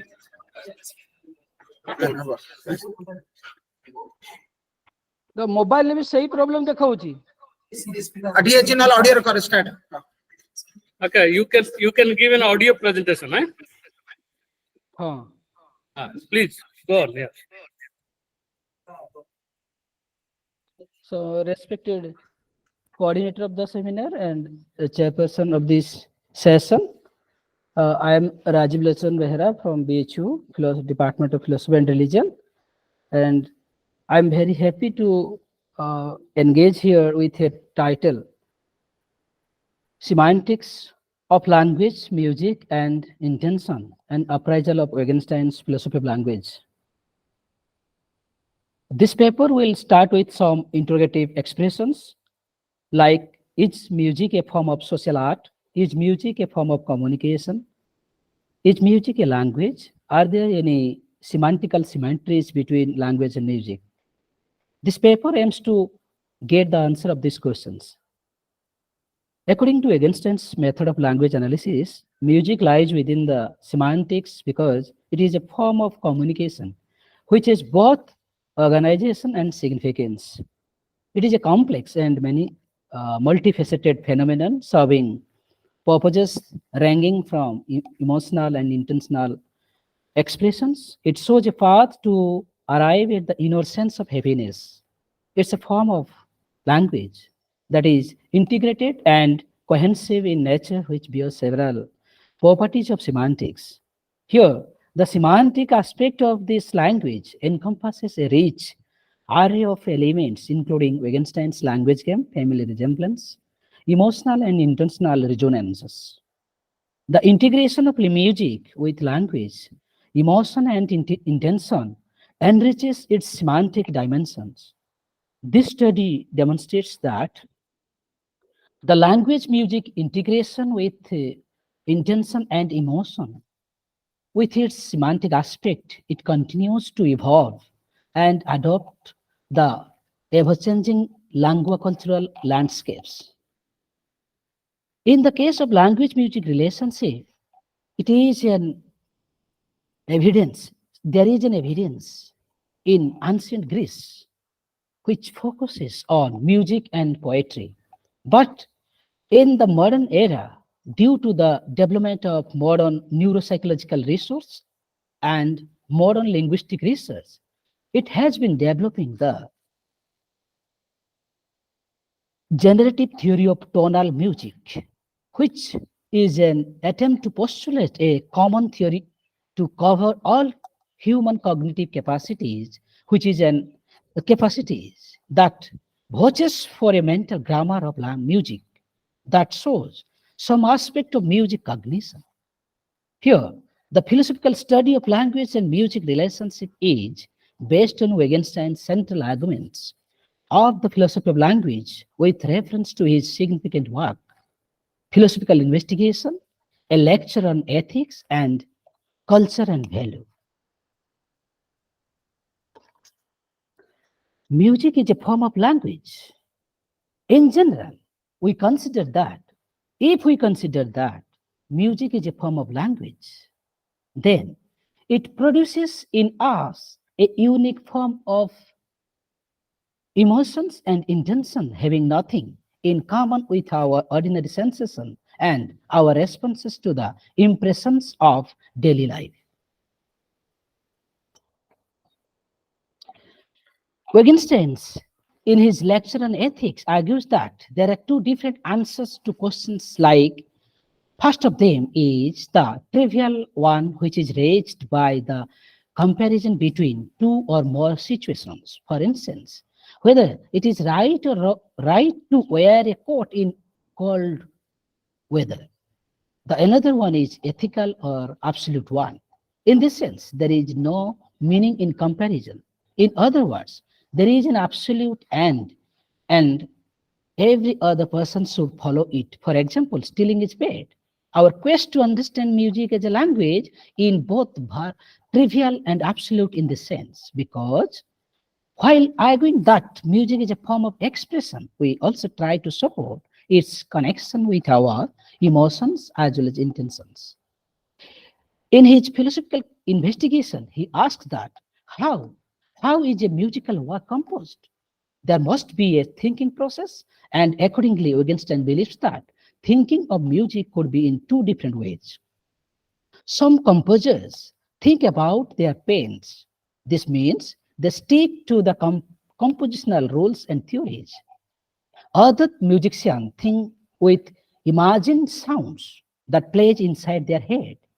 In his book, Culture and Values, he argues that it cannot be ignored that there is a problem whether these imagined symphonies are indicated to the paper as the sound in the head. However, Wittgenstein, while agreeing that this is an oversimplification, claims that this distinction is an important one. Here, I quote from his book, Philosophical Investigation. Look at a stone and imagine it having sensations. One says to itself, how could one so much as get the idea of ascribing a sensation to a thing? One might as well ascribe it to a number. And now look at a wriggling fly, and at once these difficulties vanishes, and pain seems able to get a foothold here, where before everything was, so to speak, too smooth for it, and so too a corpse seems to us quite inaccessible to pain. Our attitude to what is life and to what is deed is not the same. All our reactions are different. If anyone says that cannot simply come from the fact that a living thing moves about in such and such a way and did one not, then I want to intimate to him that this is a case of the transition from quantity to quality. Here, both poetry and music develops impressions of emotions and intention. Both poetry and music use sounds and silences, rhythms, loudness and softness as their tools for expressions. But how are they distinguished from each other? We cannot assert that poetry uses early spoken language. However, clearly enough, poetry lies only on human voice, whereas in music, this instrument is only one of the various others. One cannot play a poem on clarinet. Input poetry in the realm of literature, where early spoken language reigns. In the realm of music, however, variety is most endless. To produce sound in addition to human voice, there are there are brasses, woods, percussions, strings, electronics, and more. Let us think about the vastness of possible permutations of these instruments in terms of style, chances of orchestration and hierarchies, etc. Music renders by a medium of expression peculiar to herself, namely melody and rhythm. A neural attributes of the hidden feeling, then are only there are any of its outwards and palpable indications. And through on this count, its emotions or expressions may not be so obvious and distinct to the immediate sense as they interpreted by the other arts. Still, for the same reason, it is realized more deeply and intensely through the moral perception. Wittgenstein asked, for how can I go so far as to try to use language to get between pen and its expression? Wandering close to the limits of language makes us aware of it. The pain Wittgenstein talks about must be the result of being so close to the limits of language. Following that, one might say to pass the limits of language without stepping into the realm of ethics and aesthetics. One must find another form of language. It could also well be music, who was always be next door. Whilst on the other hand, musician is imparting certain emotions, being free from the necessity of reproducing the influences of these emotions. It also free to exceed the limits that such a physical necessity entails. If emotion can be called faculties of the human mind, they must evoke certain images. In the it is mentioned that it is claimed that emotions generally evoke our past experiences, be it scenes, sounds, smells, etc. When we directly talk about emotions, we do not feel that emotions, but remember those remnant. Let us consider Wittgenstein's example. I quote from his book Philosophical Investigation. Does person never have the life feeling, never have the if feeling? Then he is not uttering the word if. Surely it is at least remarkable if this cause alone produces this feeling. And this applies generally into the atmosphere of a word. Why does one regard it so much as a matter of course, that only this word, this word has its atmosphere? Here, however, when we listen to music, it is the pure emotion we feel because music doesn't make us remember something, but it makes us experience our genuine emotion at that time. After listening to a piece of music, that certain emotion and intention makes us feel would pair off with the reminiscent of the piece. Therefore, it is clear that emotion and intention are active at the time of experiencing them. And that is why they cannot be replaced or erased as memories or physical object. Accordingly, Wittgenstein gives an instance of color which could be found connected to our idea of Dr. emotion. Rajiv, I'm sorry Yes. to interrupt you. Yeah, just Yes. a second. We have a technical glitch here. We are not Yes. able to hear you here Oh my because of God. power shortage. Yeah. So could you please summarize your lecture in 2-3 minutes? Nobody is capable of hearing you here.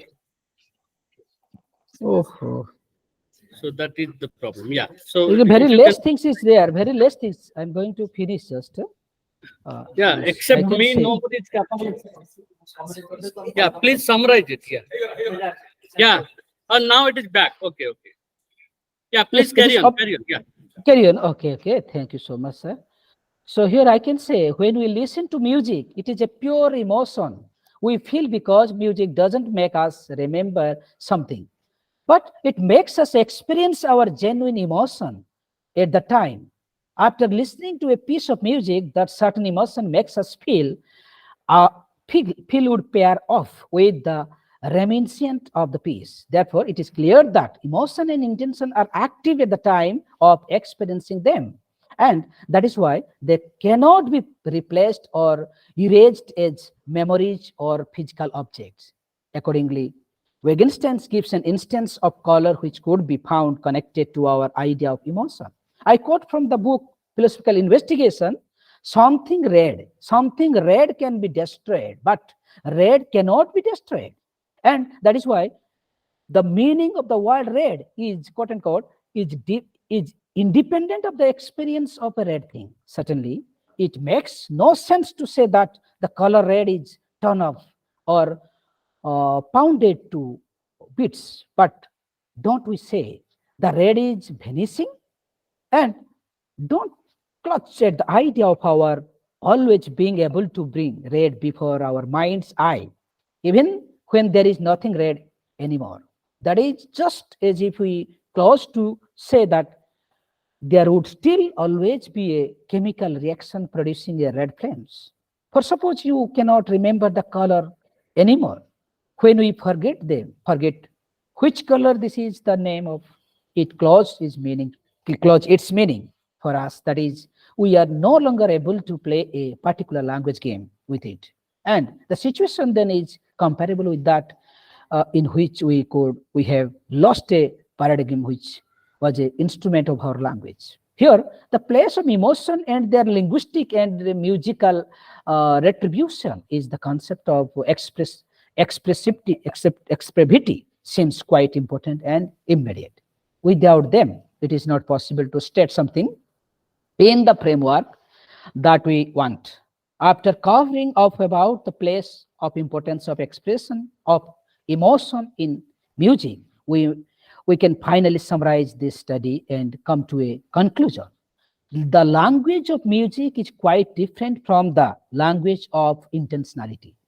It, it contains a theological dimension. What is has to say is simultaneously revealed and concealed. Its idea is the divine name which has been given, say. It is demythologized prayer, really aphexious music. It is the human attempt, doomed as ever to name the name, not to communicate meaning. Music aspires to be a language without intention, but the demarcation line between itself and the language of intention is not absolute. We are not comforted by two wholly separate realms. Music is permitted through and through with intentionality. Music bereft of all intentionality. The merely phenomenon linking of sounds would be an acoustic parallel to the phantasmagoria, one of the other hand, and absolute intentionality. It would cease to be music and would affect a false transformation into language. Intentions are central to music, but only intermittently. Music points to true language in the sense that content is apparent in it, but it doesn't. It does at the cost of unambiguous meaning, which has migrated to the language of intentionality. And it's through music that most eloquent of all languages needed counseling from the course of ambiguity. Its mythic aspect, intention are poured into it.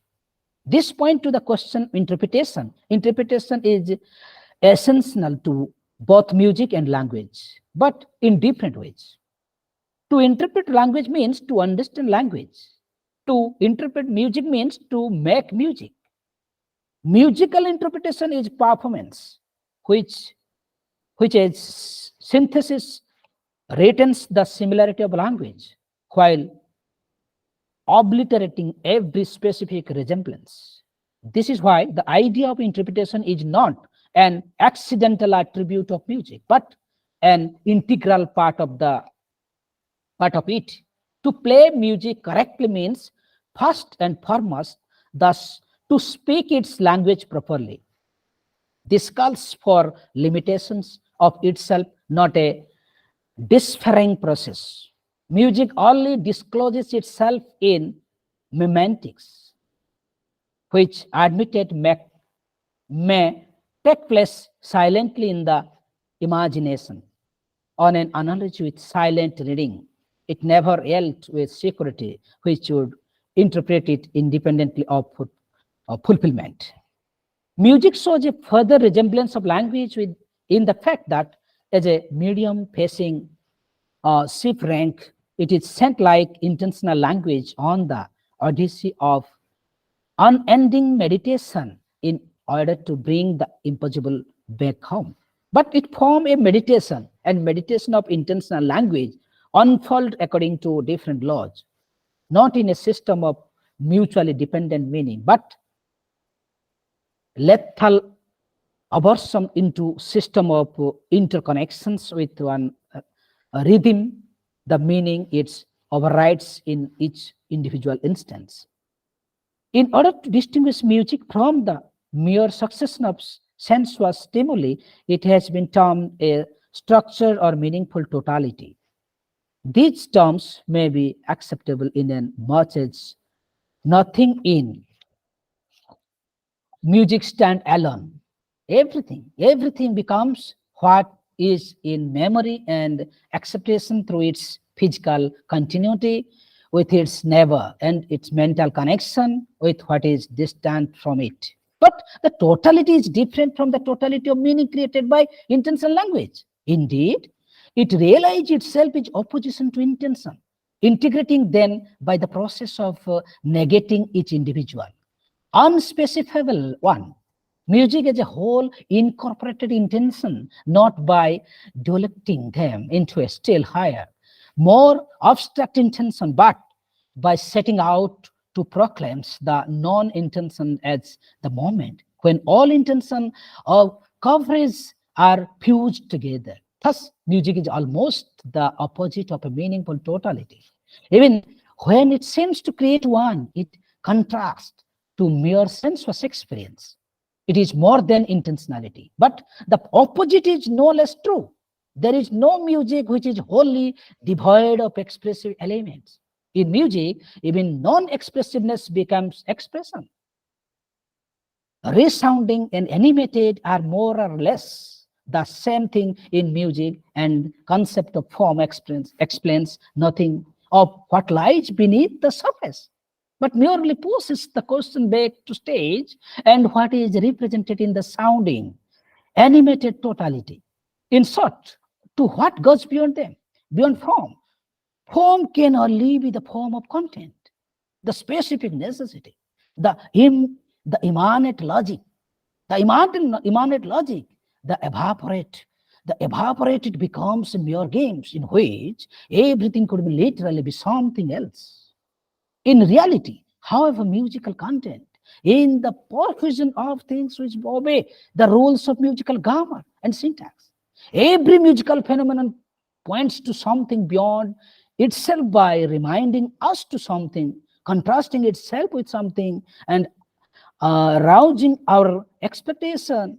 The summation of such a transcendence of particulars constitutes the content. It is what happens in music. But if musical structure is to be more than a set of didactic system, it doesn't just embrace the content from outside. It is the thought process by which content is defined. Music becomes meaningful the more specific it defined itself in this sense. And not because its particular element expresses something symbolically. Rather, it is by distancing itself from language, that is, resemblance of language, finds its fulfillment. Now, I conclude my paper. However, staying in the frame of Wittgenstein's philosophy language, we are trying to discover and cultivate the semantics of music, emotions, and intentions. We found that for Wittgenstein's philosophy of music is indeed a form of communication that holds the sum of complexities of emotions and intentionality. More expressively, he argues that music has a power of clear expression. Inevitably, we have to just these clear expressions and what is expresses. Wittgenstein believes that separating feelings, separating phases, emotions, and intention makes the meaning weaker. Therefore, we can derive that expression for four major members like feeling, phases, emotions, and intention. Though in language we can still separate them and mean something. However, in music, feeling and phrases, emotions, and intention are already one and the same thing. Wittgenstein argues that meaning is speakable because it is not a metaphysical concept. However, he considers music according to the sense it leads him to. Following Wittgenstein's path, to understand music, we should first get rid of giving explanation over it. Music is providing the clearest expressions of all, doesn't need to be explained by words. Rather, we would focus on what we can find in our understanding of music, on how we understand it, or on what happens when we listen to it, play it, we read it, we write it.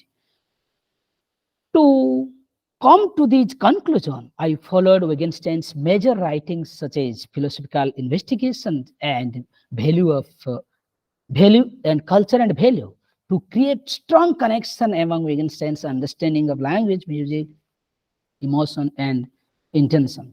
Thank you so much, sir.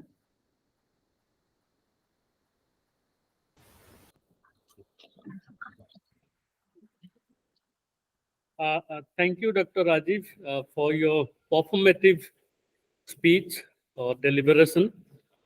Even if you were not visible, still we could I'm see sorry, you. sir. We could see you through your deliberation. It was quite a performance in that sense. You wanted to make this distinction, if I have understood you clearly, between the language of intention and the language of music. And you want to focus on the whole idea of language of music in this way, that it is, you have used this metaphor called theological. The language of music is something that is theological in the sense the self is engaged in music. In that way, or there is a serious engagement with music, and that kind of language is very, very different when we are required to say something because of our intentionality. So there you are required to do that, but here you are not required to do that. So in the first case, it is a conditional thing because you have to communicate with others because there is a reason for it. But in case of language of music, you do not look for that reason because you yourself want to do that. So in that sense, it is theological. You love your God, you be religious, not because of something, but you feel like that. So it is quite understandable. Now with this, I would like to welcome at least one or two questions. Yeah, please. Yeah, Professor Ganesh Prasad Das wants to share his views. Yeah. Thank you, sir. He wanted to find out the logical geography of music in the philosophical investigations. with your tractors glasses on. Music is not of one category. There are different categories of music, devotional music and non-devotional music. That is, Wittgenstein was doing philosophy and a lot of music. He was a very good whistler, as you know. And as I know, you do Wittgenstein and you do music also. The music you do is devotional music. So Jagannath bhajan and bhajan so ever both बाहिर. किंतु गंगाधर मेहलकर किंच गंगाधर बसंता गमी तो बोला बसंत विजय भारता प्रचारिला कोने आदबानित पत्र पराकृत पठने এটা গাইলা বলে it's a poor religious dimension so every music cannot have a religious dimension. You are pursuing a essentialistic path to assess the logical look at the music. You understand? Yes. Yes, sir. Thank you so much for your very interesting questions. Though it is going beyond the geography of my paper, as we know that in the beginning of my paper, I mentioned that my paper is cover philosophical investigation as well as the lecture on ethics and culture and value of Wittgenstein's writings. But you raised the question related to Tractatus Logica Philosophicus, but I can also attempt it. As you know that for Wittgenstein's language must be transparent in nature. That means there is no so-called, you cannot claim, as per my understanding, private language in the sense someone is singing something else cannot be understood by another one. It is not the case. Music is, if there is a case of the intervention of music and language is equivalent to music, then there is no such barrier among us. It is just universal in nature. The music is a universal language, so everyone can take part and share their views and intervene and interact and understand to each other. Thank you. Public consumption. We shall discuss things in private and listen to your music. Thank you. Thank you. Thank you, Dr. Rajiv. I think we should move on to the next speaker and we say bye to you. Thank you so much, sir. Yes. Yeah. So we end it here. Yeah.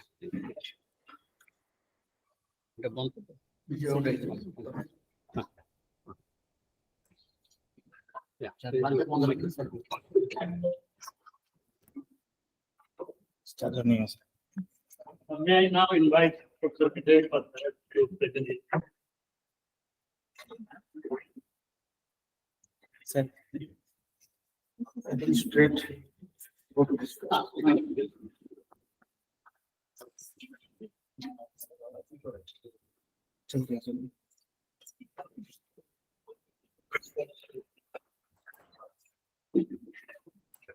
Friends, professors, and students. First of all, let me clarify that I am from a different line or different field. I'm not in academic line. Therefore, I have named my paper as Remunerating Ludwig Wittgenstein. I can add after 50 years, and that is because of Lakhana Patra. He gave me this prestige to call all of you. As far as I remember, Wittgenstein has been introduced into Utkal University in the year 1965.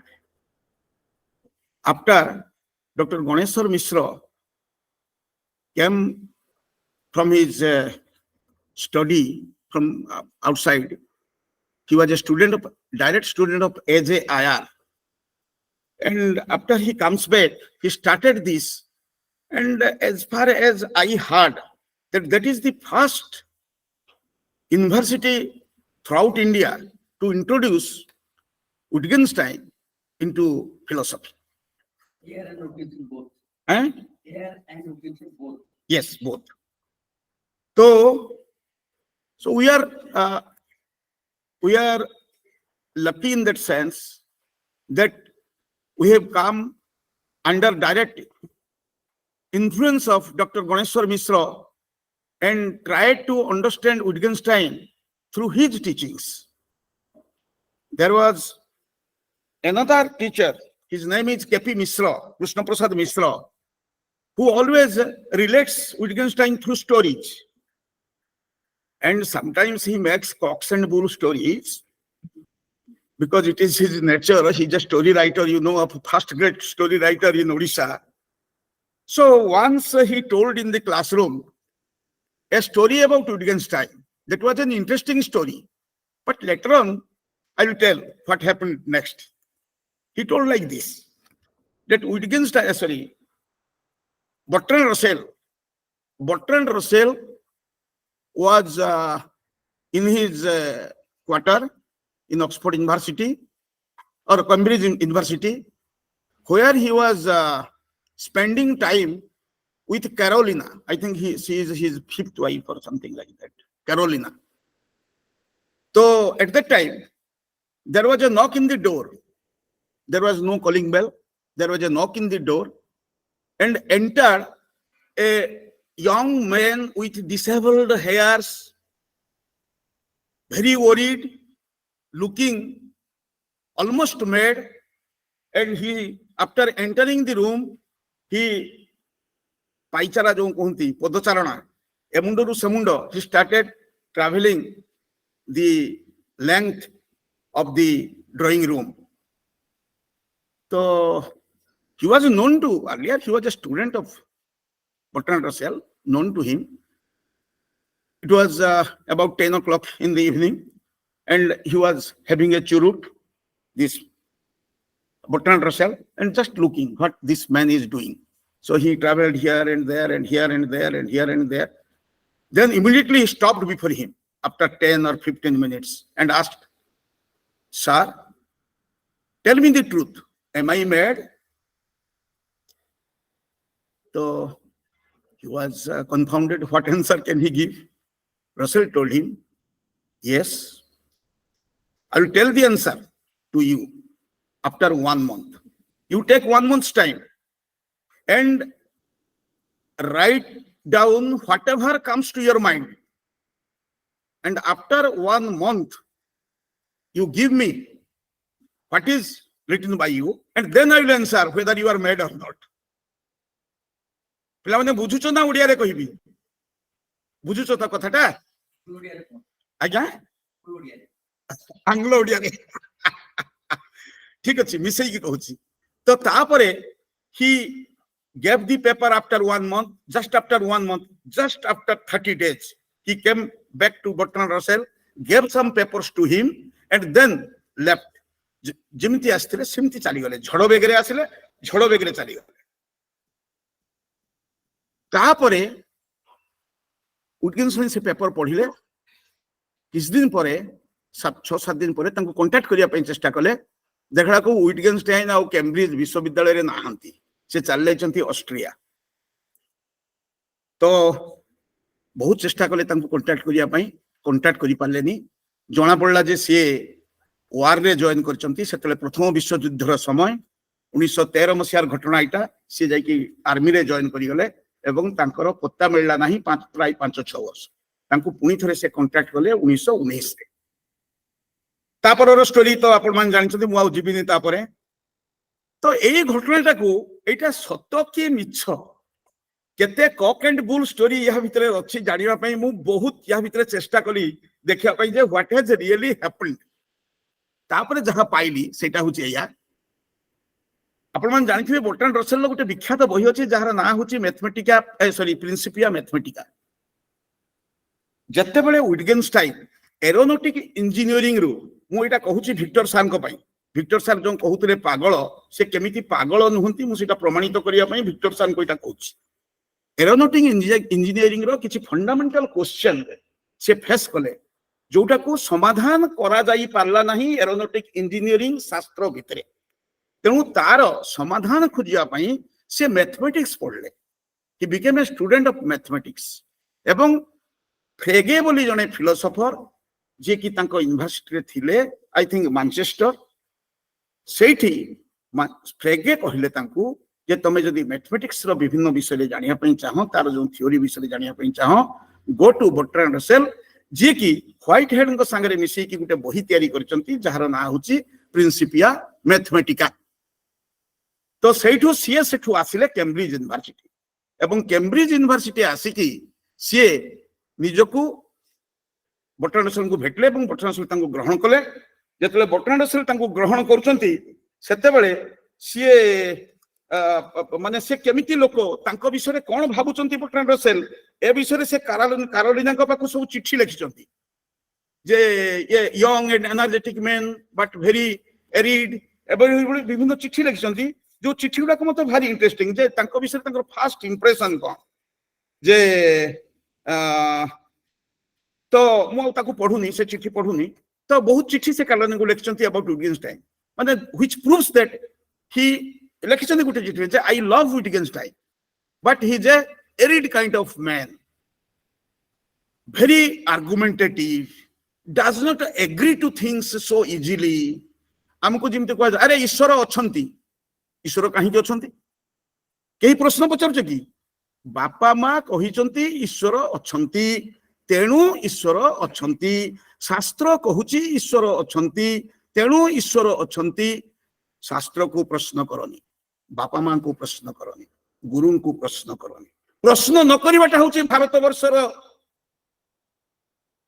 Banabhatta आत्मकथा बोली गोटे बही लिखिचंती हजारी प्रसाद द्विवेदी जदि आप तुम माने पिला माने टिके पढ़ बहुत पढ़ले कि जानिबो हजारी प्रसाद द्विवेदी लिखिचंती तार जे मुख्य चरित्र से मुख्य चरित्र को तार गुरु पचारुचंती डू यू फियर एनीबॉडी से कहला no I don't fear anybody you don't fear your parents no no I fear You don't fear the Brahmin? Yes, I fear. Don't fear your guru? Yes, I fear. Then how can you say that you don't fear anybody? You are a timid. You can't proceed in your spiritual fight, spiritual ambition. So he rejected him.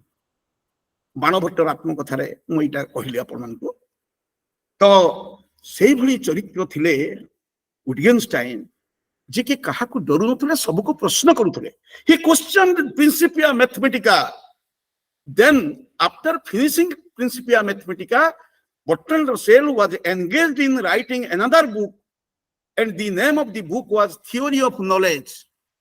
That Theory of Knowledge, after writing the script, he gave it to Wittgenstein for a perusal, not for giving comments but just for a perusal.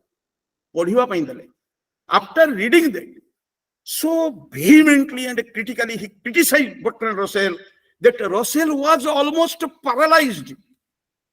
He left writing and he brought the script back from the press. He did not give it for publication. He was so wounded. He could not decide what to do for about 1 week. Then he contacted Wittgenstein, asked him to come to him. He told him, no, why should I go there? I have got no work with you. This is in 1913. So then he specially called him through somebody, and you come here, I want to note your thoughts, and I will arrange a stenographer for you, and you sit here with me every day and dictate whatever comes to your mind. Go on dictating. So then Wittgenstein came, sat with him, and dictated something. The name of that something, whichever bunch he produced during those days, the name of that was logic, L-O-G-I-K. That logic was with Bertrand Russell, and after that work, again Wittgenstein vanished. So during that period, J.E. Moore, I think J.E. Moore, right? G.E. Moore contacted Wittgenstein and told that whatever you have written during those days is very, very it's a genuine work. So we want to give you a PhD over that. So you just have to, according to the regulation, you have to write a preface and a bibliography. If you finish these work, these two things, then I assure you, you will be given a degree. So Wittgenstein wrote back, the whole tone of that letter was, I did not know about your regulation of the Cambridge University before I wrote this. So you say that according to the regulation, my preface and bibliography is necessary. I'm not going to give it. If you feel that that is a very, it has a very high standard, that writing, then you give me the degree. Otherwise, go to hell. Otherwise, go to hell. And if it is not that standard, of that standard, then I shall go to hell. This was his reply. So Moore was also very much wounded. I suggested something good for him, something very positive for him, and he reacted like this. But this was Wittgenstein. And then he went to army. Then he wrote down again, because he did not have the मूल copy बोली जोटा कहती सेटा तांको पाखरे नथिला, किछि script नथिला. So inside the trench he wrote something again, and whatever he wrote inside the trench after 1919,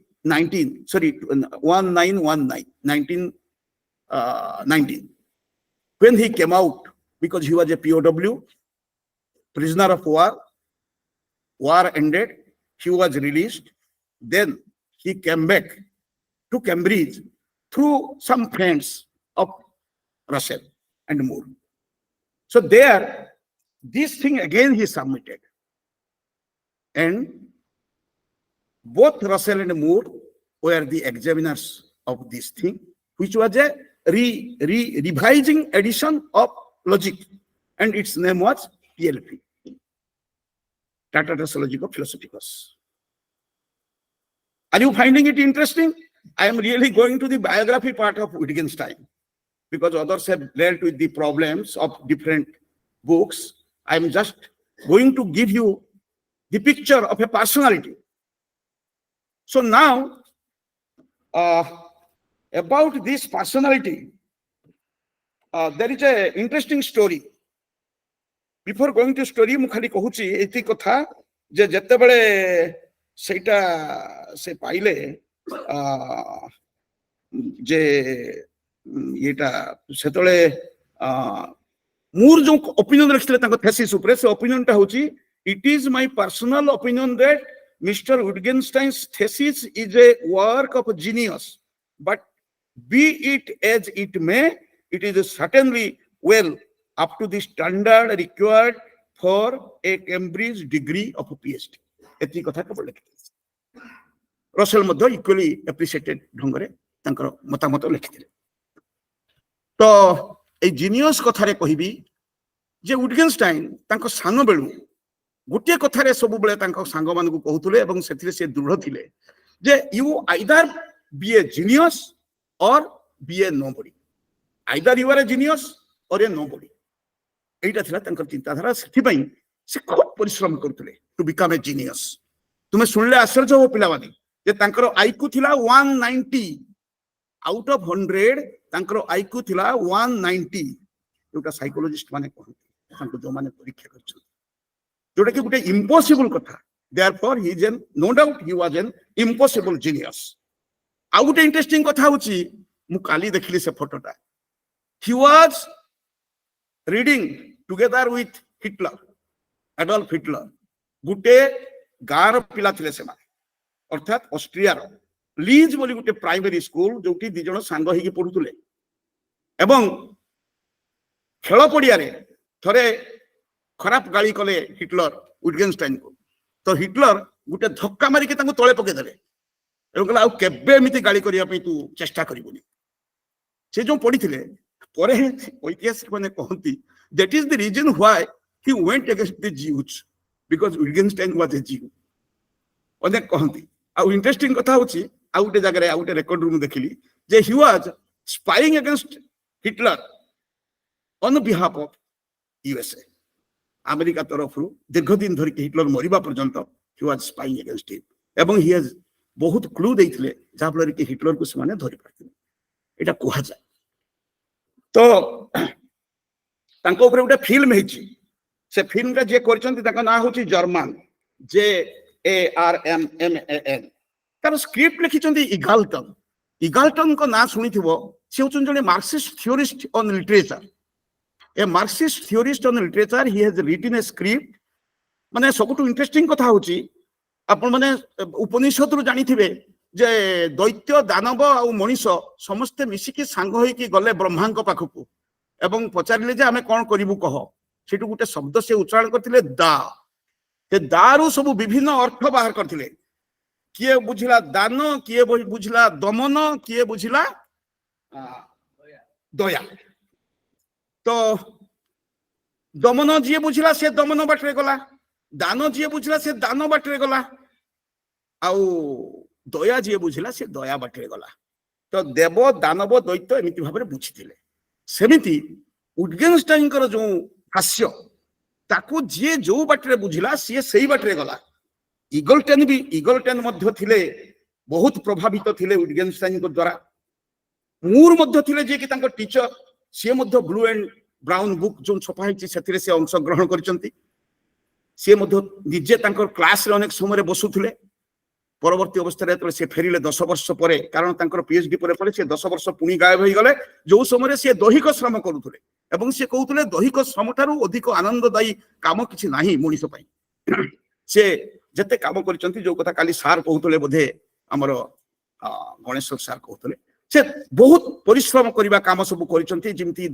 gardener हवा पाखरु आरंभ करी माली कामठू आरंभ करी कि ये काम पर्यंत कोन टीचर एलिमेंटरी टीचर हवा पर्यंत सब काम करछन अनेक कहंती तांको ए जो तांकर आत्मिक जगत रे जो झड़ झंझा सब बहुतला जे कोटा ठीक कोटा भूल यार भीतर से धंदी होतले सेते बेले ई दैहिक श्रम ही तांको शांति दउतला ठीक जेमिति हम दांतटा एतले दुखाय सेतले हमें कोन करू गरम पानी आनी कि दउ कि नहीं गरम पानीटा गोटे कष्टदायक जिनस से गरम पानीटा होची ए दैहिक श्रम बोली अनेक कहती जे सेटा को से माने तार सॉल्यूशन खोजिकी पाइथिले तो से जो मु इगलटन को कथा कहउतली जेमति कि चम्स्की कथा एठी जने कहउतले जे चम्स्की कर जो डेप्थ ग्रामर लैंग्वेज गेम रु ही आसीची जो डेप्थ ग्रामर थ्योरीटा से नैचंती जे सबु भाषार गुटिए ग्रामर सबु भाषार सेटा को डेप्थ ग्रामर बोली से कहिचंती सेटा लैंग्वेज गेम रे मध्य सही कथा कहिचंती विटगेनस्टाइन जे सबु लैंग्वेज रो विभिन्न माने गुटे बेसिक रूल रहिछि से बेसिक रूल टा जदि बुझिबा तारे कोनोसी लैंग्वेज सिखिया पे हमको कष्ट हबो नाही तो अगेन तांकर जो ये माने तांकर जे प्रोड्यूसर जहां को ना होछि डेरेक जर्मन होचंती डायरेक्टर सेइथिरे केन्स बोली जने ना सुनिथिबो जो माने इकोनॉमिक्स पढंती से माने केन्सियन इकोनॉमिक्स विषय जानिचंती केन्स होचंती हमर 20th सेंचुरी रो जने विशिष्ट अर्थनीतिज्ञ जहांकर मुख्य अवदान होची ए जो वर्तमान रो जो अर्थनीति चालीची को अर्थनीति जो माने जो आज्ञा बजार अर्थनीति से बजार अर्थनीति रो कर्ता विधता होचंती केन्स मध्य से फिल्म रे अछंती केन्स कहउचंती केन्स से फिल्म रे गुटे जगह रे विटगेनस्टाइन को गुटे गप कहउचंती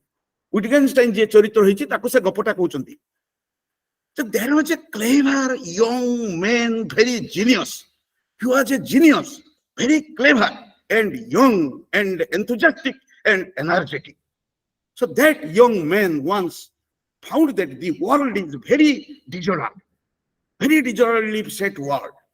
So he wanted to set the world right. So what he did, he reduced the world to pure logic. When he finished the work, pure logic रे परिणत कर देले अर्थात टीएलपी लिखा ही गला ट्रैक्टेट्स लॉजिक ऑफ फिलोसॉफिकल्स लिखा ही गला तापरे when he finished the work he stood back and admired it की बढ़िया पृथ्वी गुटे तैयारी करते he admired the world he has created then he wanted to explore it let me explore the world I have made then he wanted to explore it and when he take a step forward he fell flat बरफ उपरे तो पादटा खसी जीव ना everything is transparent no doubt किंतु बरफ सीटा तो खसरी की पड़ी गले पड़ी जाई की उठी पारले पड़ी की रहिले बड़ कष्ट रे उठी की बसिले तापरे he started shedding tears कांदिबा पई लागिले he shed tears तो तापरे फेदी जतबेले एक्सप्लोर करके से तळे पड़ी गले उठी की बसिले wept better tears but as he slowly grew old धीरे धीरे तळे बयस हला and wise he became to understand that roughness and ambiguity are not imperfections कौन बुझिले ना roughness and ambiguity माने अस्पष्टता इटा imperfection बोली जो आमे कहूछु ता नुह they are what makes the world turn what makes the world run he wanted to run and dance after getting this eureka कहि कि से नाचिवा पई चाहिले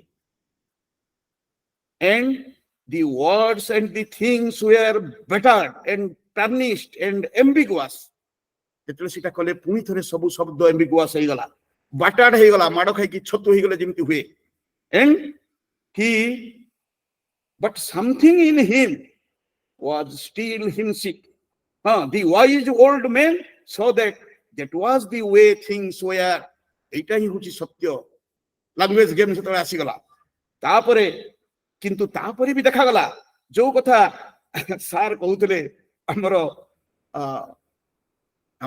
गणेश्वर सार कहउतले तापरे भी एमिति किछि रही गला which make him still homesick about the ice about TLP about Tractatus where everything was absolute and relentless everything was absolute and relentless though he had come to like the idea of the rough ground सेतर को जानन जे rough ground ता ही होची सत्य पृथ्वी रो ए जो उच्चा नीचा भूई एटा ही होची सत्य तथापि he could not bring himself to live there so now he was marooned between earth and ice at home with neither ना ट्रैक्टेटस रे से खुशी रही पारले ना लैंग्वेज गेम रे खुशी रही Parle and this was the cause of all his grief एटा गप्प कहउचंती विटगेनस्टाइन को किए केन्स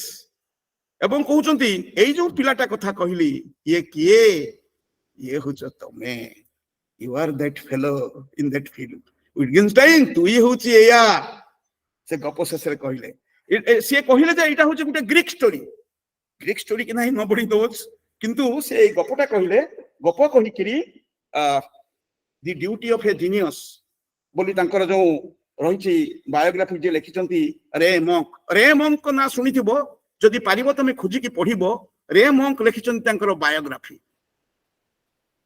तार ना होछि विटगेनस्टाइन the duty of genius तो मु आउ गुटे दिटा पॉइंट कहि कि आपन मन को बंद करिवि से 1889 मसिया रे तांकर जन्म एवं 1919 मसिया रे ऑस्ट्रिया रे गुटे बड़ गैदरिंग हेतिला पृथ्वी व्यापी जते सब फिलोसोफर थिले सेठी के आसीथिले से माने गुटे बही सेठी तयारी करथिले जो बही रो बही सार माने जानिथिबे तो से बही होची 130 years of Ludwig Wittgenstein centre for open access in science से ताकू छपिच तो तांकर आ गोटे कथा कहि कि मु सारिबी सेटा होची जे टीएल संपर्क रे जने विशिष्ट लोक कहिचंती जे कि तांको ना होची लोगर लेथबर्ग से कहउछन गुटे जगह रे the Tractatus is full of enigmatic and eye-opening statements. ଆଉ ମୁଁ ତାକୁ ଶହ ଶହ ଥର ପଢିଛି। କାଲି ଯେମିତି ଏଠି ଆମର ସାର୍ କହୁଥିଲେ ଯେ ମୁଁ ତାକୁ ଅନେକ ଥର ପଢିଛି ତଥାପି ବୁଝିପାରିଲିନି। ସେ କହୁଛନ୍ତି ରଗର ନେଟୱର୍କ ଯେ ଶହ ଶହ ଥର ପଢିଛି ତଥାପି ମୁଁ ଯାହା ଜାଣେ ମୁଁ ମାତ୍ର 10 ଭାଗ ବୁଝିଛି। 10% of which I understand or seem to understand, ମାନେ ସେ 10% ବି ବୋଧେ ବୁଝିନି। ପିଲାମାନେ ଡରି ଯିବନି ଟ୍ରାକ୍ଟର୍ସ ପଢିବା ପାଇଁ, କାରଣ ଟ୍ରାକ୍ଟର୍ସ ପଢିଲେ ଏମିତି ଲାଗିବ ଯେ ସବୁ କିଛି ସହଜ ବୋଧଗମ୍ୟ। ଯେତେବେଳେ ଆମେ ଷ୍ଟେଟ୍ ଅଫ୍ ଆଫେୟାର୍ସ କଥା ପଢୁଥିଲୁ, এই ଯୋଉ conglomeration of state of affairs, ସେତେବେଳେ ଅତି ସୁନ୍ଦର ଭାବରେ ଗଣେଶ୍ୱର ମିଶ୍ର ଆମକୁ ବୁଝେଇଥିଲେ what is state of affairs. ଏଇ ବର୍ତ୍ତମାନ ମାନଙ୍କର ତୁମେ ଏଇଠି ବସିଛ, ଜଣେ ପରିସ୍ରା କରିବା ପାଇଁ ଉଠିଗଲା, that is another state of affair. ଏଠି ସମସ୍ତେ ବସିছে, ଇଏ ଗୋଟେ ଏଇ ସେକେଣ୍ଡରେ ଏଇ ମୁହୂର୍ତ୍ତରେ ଏଇଟା ଗୋଟେ state of affair, but it could have been otherwise also. So full of probable state of affairs and present states of affairs, that is what it is.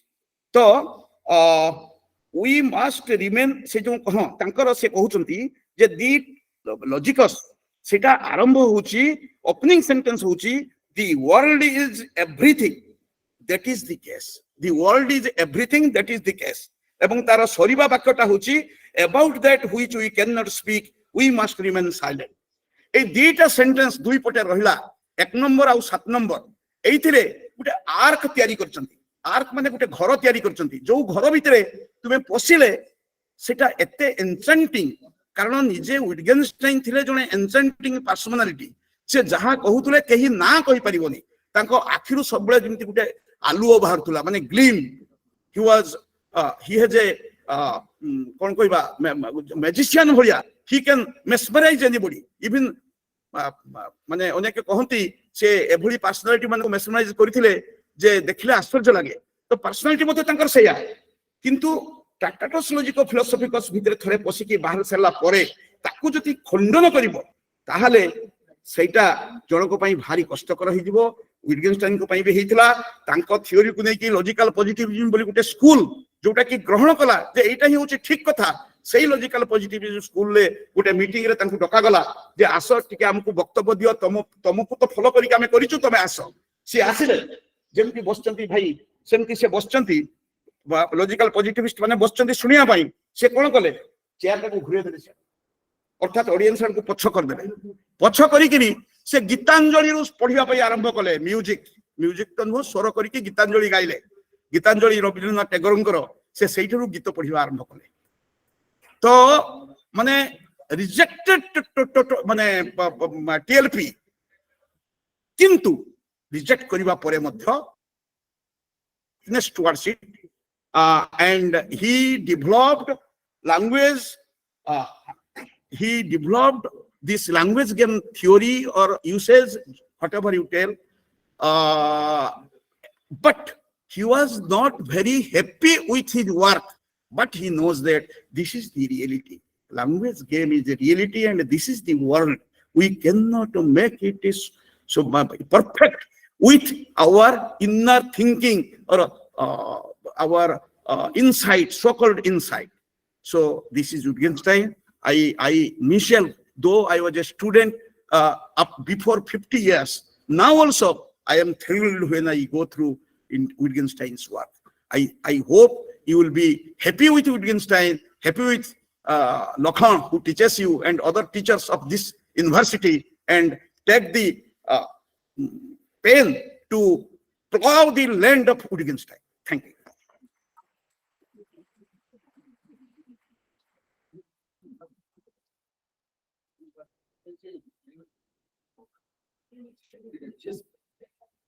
And thank you for enlightening us about the story and history of science philosophy through that documentary film. I think we all must watch that film. I mean, with this age, and I have heard that he is not an academic, but still he loves to style, his line of thinking, and his engagement, the way he is narrating Wittgenstein's story, or the people trying to understand Wittgenstein's life, is extremely respectful. And for this, we must thank Professor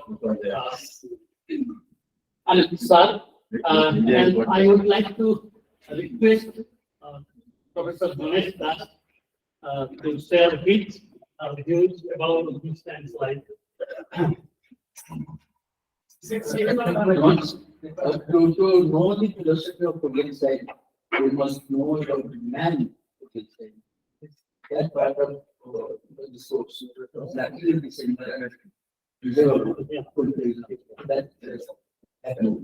Thank you very much.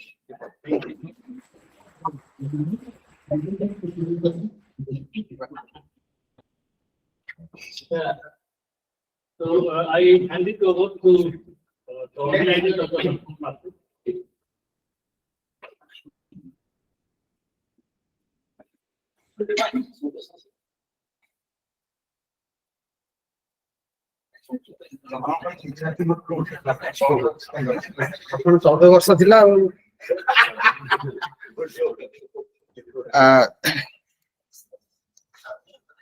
Thank you, Chairperson Ashok Tarai, and the speakers, Professor Rajiv Lochon and Sri Vijay Upadhyay sir, for your thought-provoking deliberation on Wittgenstein's. Now I request Dr. Manoranjan Malik to chair the session, and the speakers are Sri Santosh Naik and Smruti Rekha Naik. I invite to on the dais. Sorry, Vedavyas Bhanja also.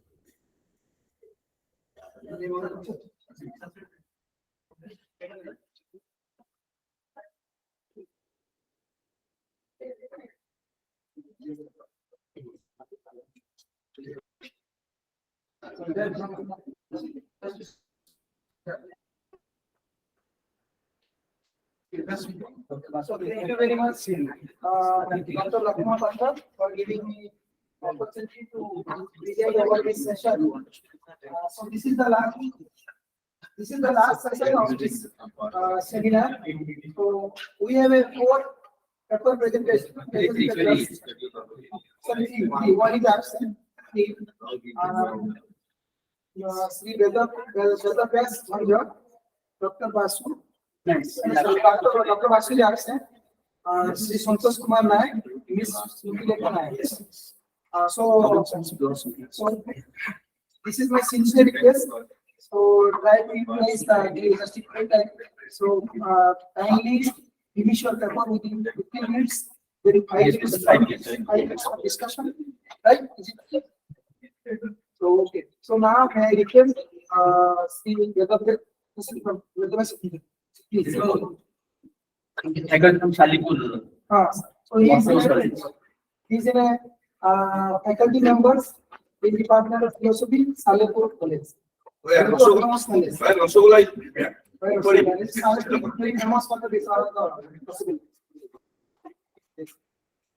Very good afternoon to all. Thank you, sir. This esteemed chairperson of this session and all my teachers of the dais, Professor Das sir and Ashok Tarai sir, and all my other teachers and my co-paper presenter. It's a immense pleasure in part to over here because I have so much attached with this place by emotion because my journey started here. My academic journey started from here.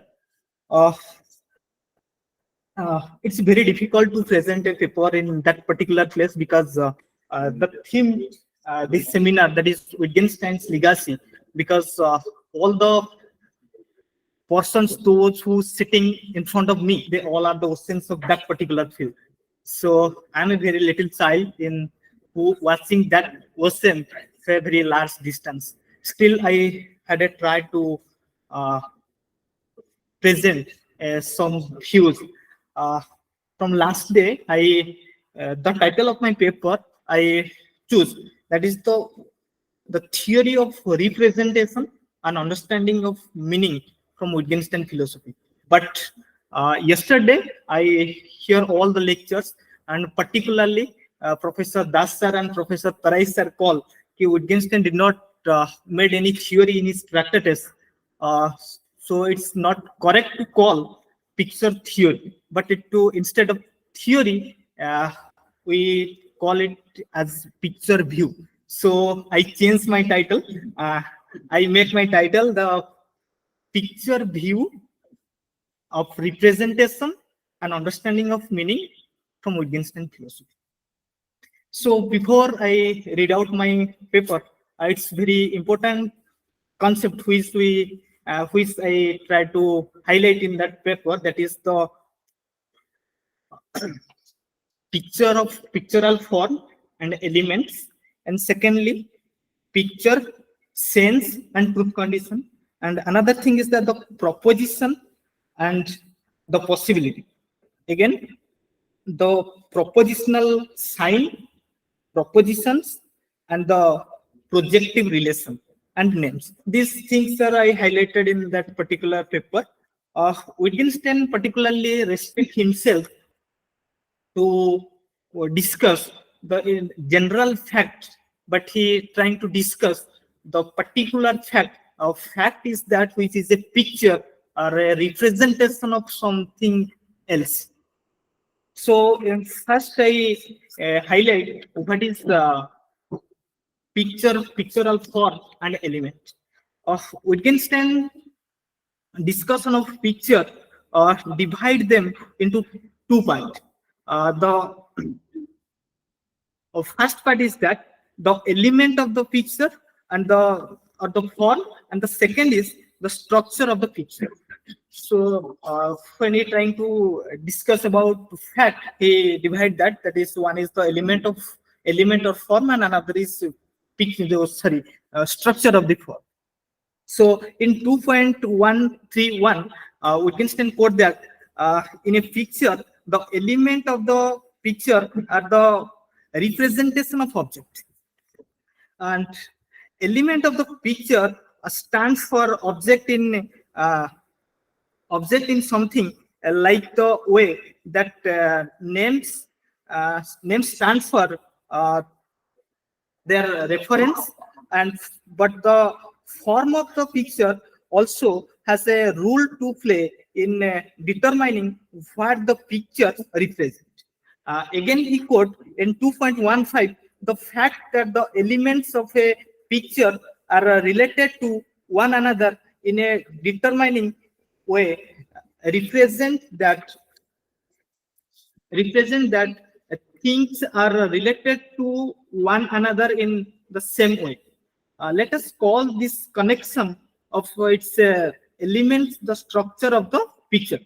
So it seems that just as element of the picture represent object, so the structure of the picture represent the way in which those objects are combined. One question in which Wittgenstein is interested here is the question: how is representation possible?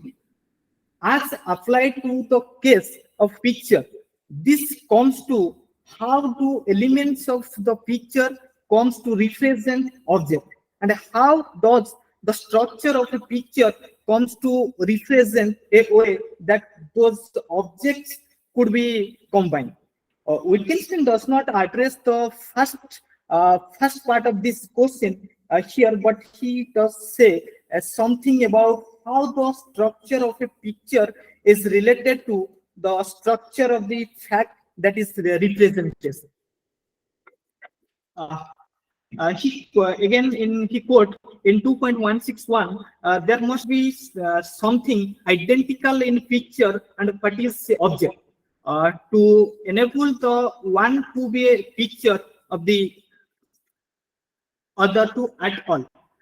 Again, he quote and 2.17, what a picture must have in common with reality in order to be able to depict it correctly or incorrectly in the way it does. It's pictorial form.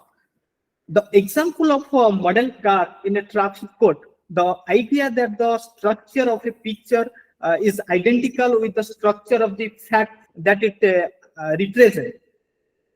This is a critical idea in Wittgenstein's thought about representation. So he does not argue for it here, but it is an attractive idea for you might wonder how else could a picture represent a fact. We also get here the first mention of a theme which will recur in a more important content. I explain it later. The idea that a picture cannot represent its own structure but can only show it. Again, he quote, a picture cannot, however, depict its pictorial form, it display it. This is actually a kind of intuitive thought. Some justification is given by Wittgenstein's point that a picture cannot, however, place itself outside its representational form. The idea here seems to be that the pictures have a structure which is identical to the structure of some possible fact. But suppose that we are supplement the picture by adding an element which represent the form. This would change the form of the picture, as so that the added element as longer represent the structure of the picture of which it is an element, but rather that the some other pictures. The possible objections if the structure of a picture represent the structure of a state of affair, so then why does not the structure of every picture represent its own structure? One response is that it does. What Wittgenstein wants to rule out is an element of the picture representing the pictorial forms. Why would Wittgenstein have thought that this was impossible? Now I comes to highlight the picture's sense and truth condition, which is containing in 2.2 to 2.25. Wittgenstein's next main point about pictures presented in the 2.2 follows naturally on the first, given that a picture consists of elements and a structure which represent respectively represent objects and a way in which those objects can be combined. And given that state of affairs are combinations of objects, so it is no surprise that a picture depicts reality by representing a possibility of existence and non-existence state of affairs. The meaning or sense of a picture is the possible fact that it represent or remember a fact is the existence and non-existence of state of affairs. This can be seen as a version of the view that the meaning of a representation is the condition which would have to obtain for it to be an accurate representation of reality. Now we highlight the picturable and the possible. The final step in Wittgenstein's discussion of picture is to note a connection between what can be pictured and what is possible. So Wittgenstein's idea is that whatever state of affairs can be pictured must also be possible. A thought contains the possibility of the situation of which it is the thought, and what is thinkable is possible too. One confusing part of his discussion here is that expression this conclusion in terms of what is thinkable rather than in terms of what is can be pictured. The idea here, I think, is that we can only think what we can picture to ourselves. So we can link the things which can be pictured with the things that can be thought. To see the plausibility of idea that whatever can be pictured is possible, recall the analogy with the model cars in the traffic code. Could we show arrange the cards that the model was a representation of a state of affair, of which not only fall to obtain, but could not obtain Wittgenstein's things plausible now. However, this has a potentially varying consequences. If whatever can be pictured is possible, then nothing impossible can be pictured. But fact about necessarily false a proposition like the proposition that 2 + 2 = 5. It seems that we can represent these claims even if they are impossible. So if picturing really going to be a model for representation, it is general. Wittgenstein is going to have to say something about mathematical and logical sentences as well as other that seems to be impossible. There is also a varying connection here with the necessary truth. It would seem that if we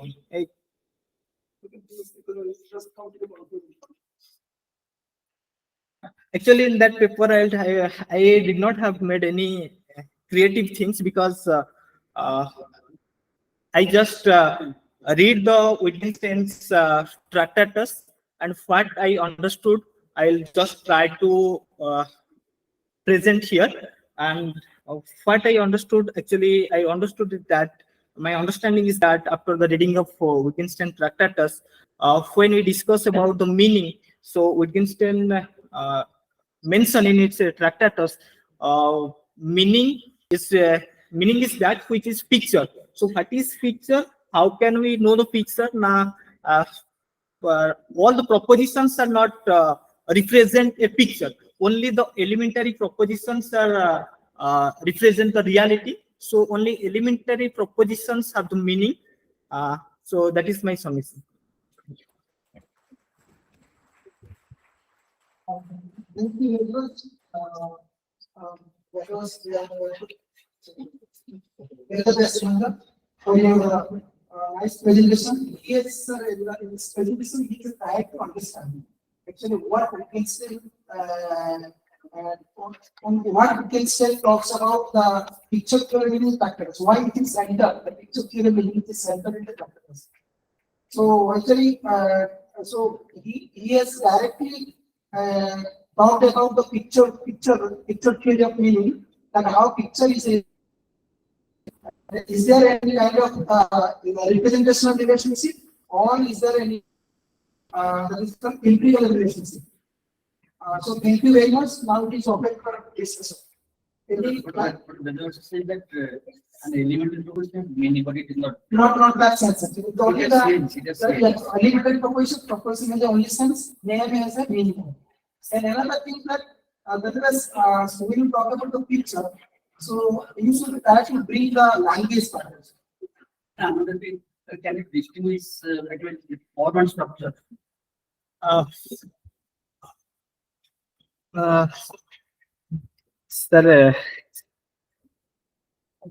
So like can distinguish form and structure because and also another thing, pictorial form and pictorial Sometimes pictorial form. Form structure. sir actually Tractatus ର ଗୋଟିଏ ଧାରାରେ କୁହାଯାଇଛି form with the possibility of structure. ଯଦି form ହେଲା ARB, structure ହବ Ram is the son of King Asatha. Vedantas Bhanja is faculty at Salipur College. These are the structures, but form is one ARB. ARB, sir is talking about the ARB. So A, B, the relation is made is possible for the R. So that is the ARB relationship. The relationship is possible only through the structure. May I say something? With regard to ARB, for your information, I'm telling you it is not a question. 7 sentences, within 7 sentences, Tractatus have been retold by some philosopher. One, the world is everything that is the case. Number two, what is the case is a fact, is the existence of states of affairs. Three, the logical picture of the facts is the thought.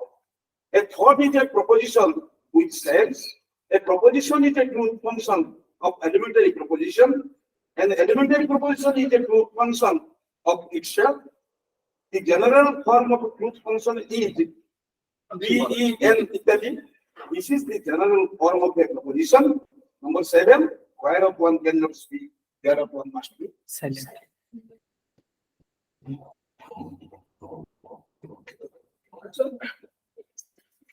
So now we are looking for the two questions from the students.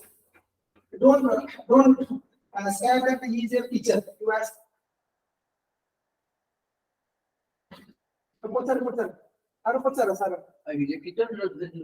Let them learn from it. Okay. Any question from the question with our students? So now may I request another paper presenter, Sri Santosh One, please.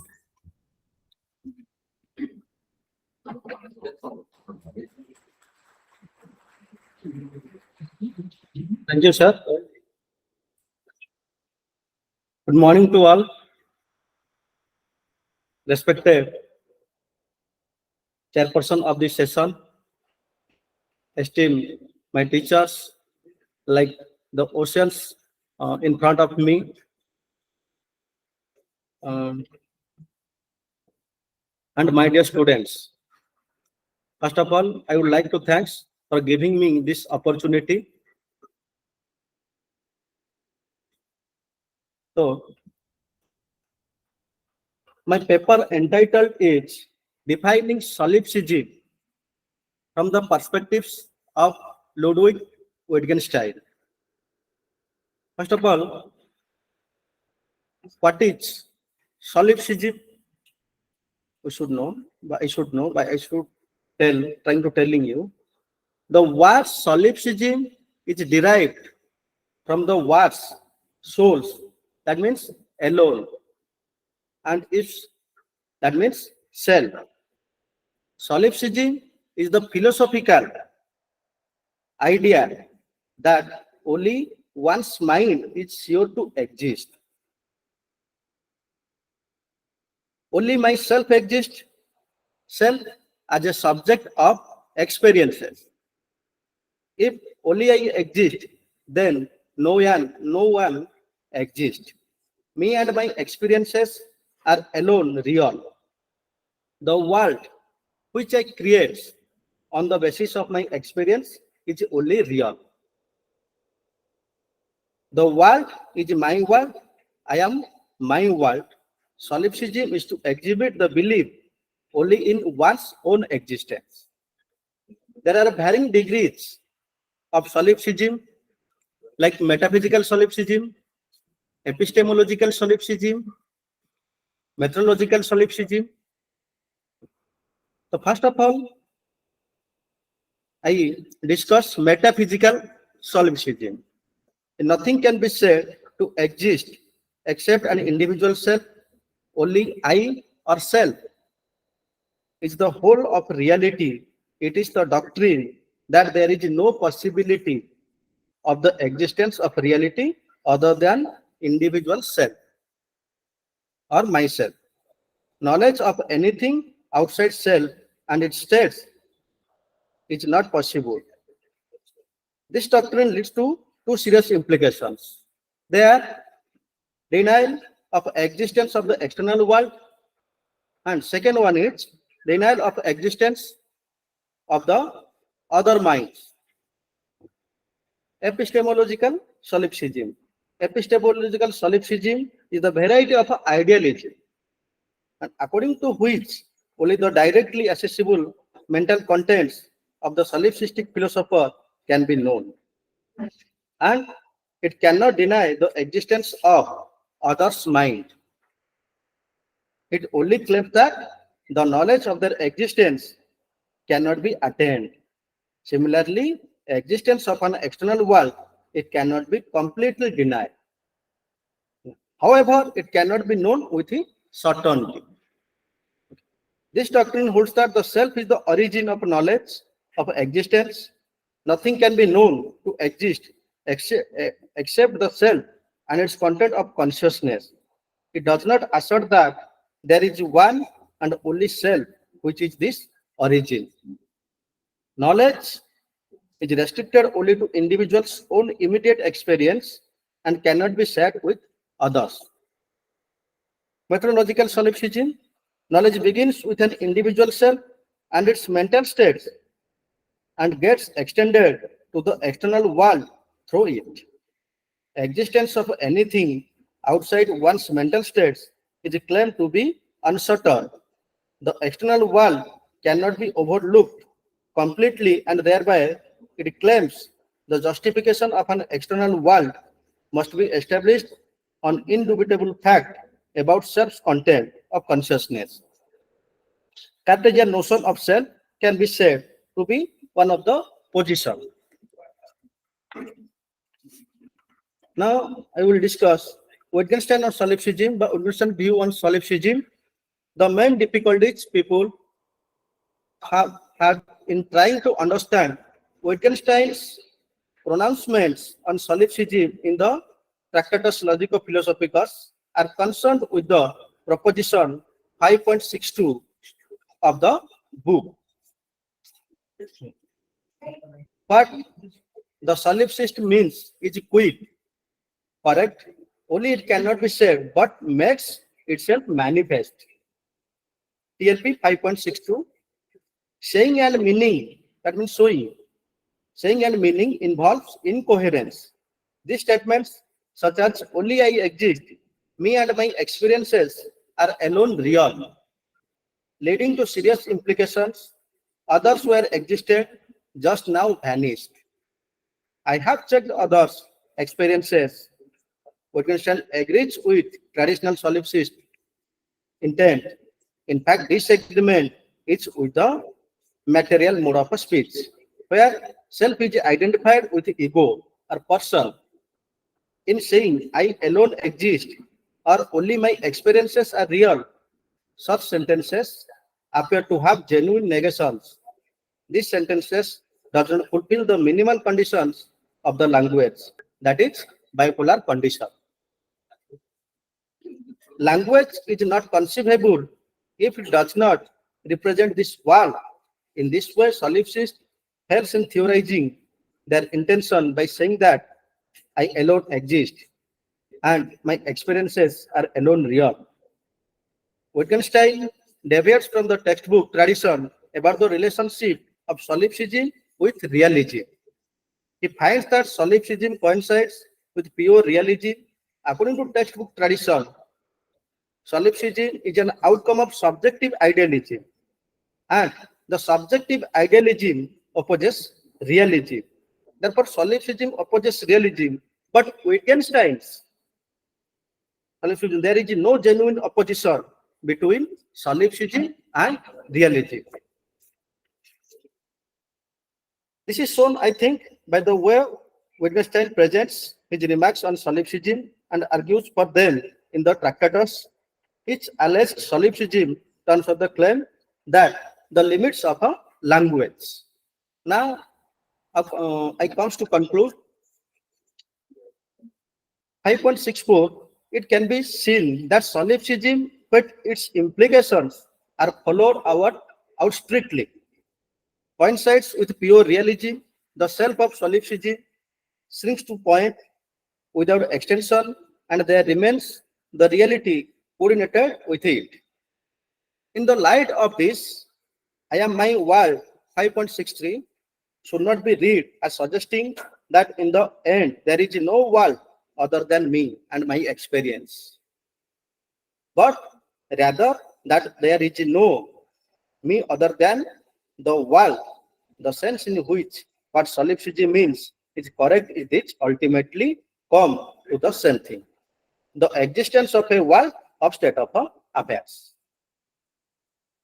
My paper is over.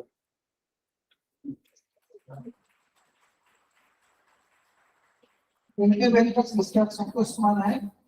Actually, I forgot to introduce about him. So he's a teaching faculty members in the Department of Philosophy in this university.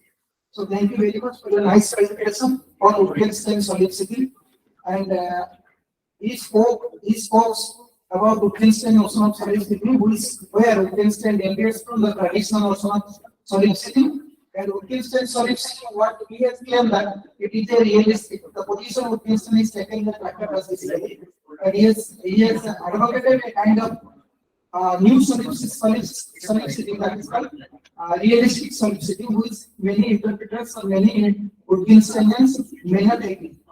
So thank you very much for your precise presentation.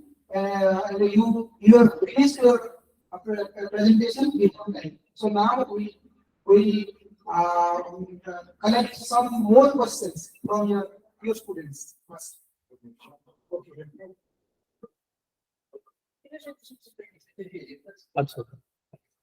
Only one question, sir.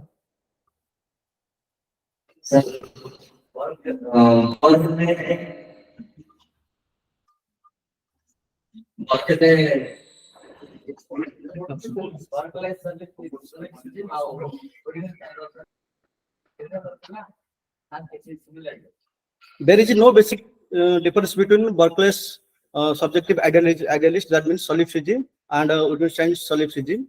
There is a few similarities between, I think there is the difference between there. Say subjective idealism, Berkeley's, the Berkeley said only mind exists. We can know everything from mind. Without mind, we cannot know anything. I think, sir, this is the right answer. I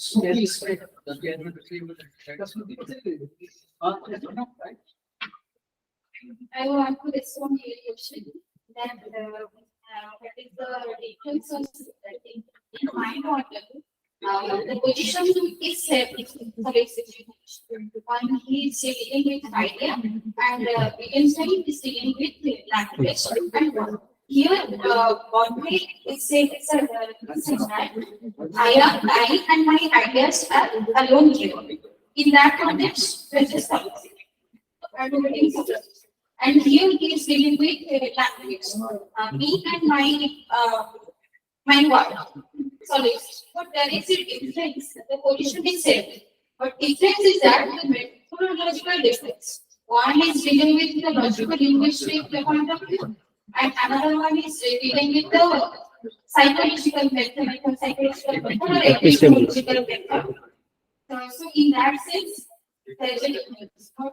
And another thing is, Berkeley is criticized by the happy way because there is a difference.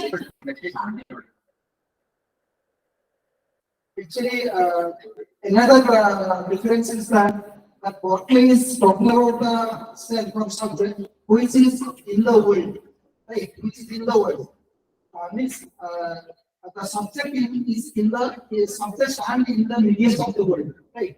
And whatever I perceive around us, not only I perceive, that subject in the linguistic self.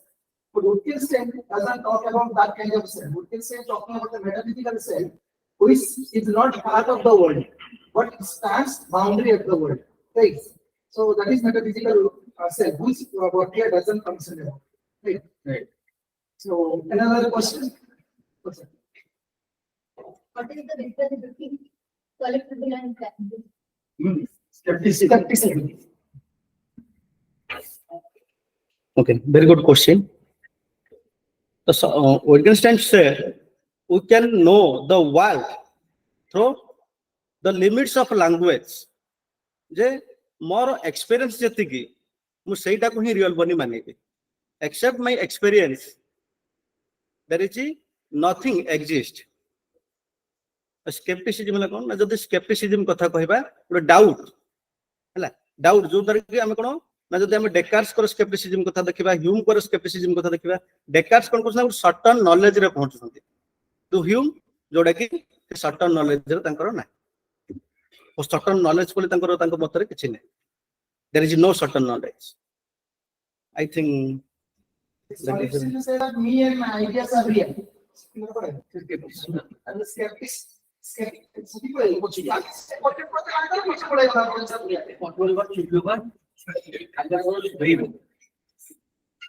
me and my ideas are real. Skepticism is a possibility doubt because suppose if me and my ideas are real, whether others exist or not. So I am skeptical about others. So how do you understand your perception? If my ideas are only real, if I perceive my experience only, so how can I understand others' mind, whether others' mind exists or not? So that is a skeptic. Right. Our question, how do you what is the difference between me and my ideas here and with me alone? I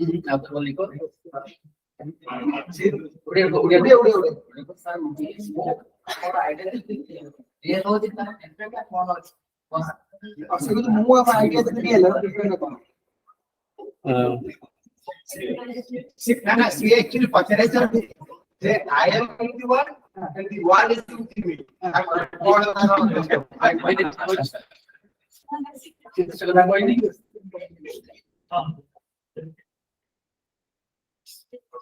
That question she do wants to.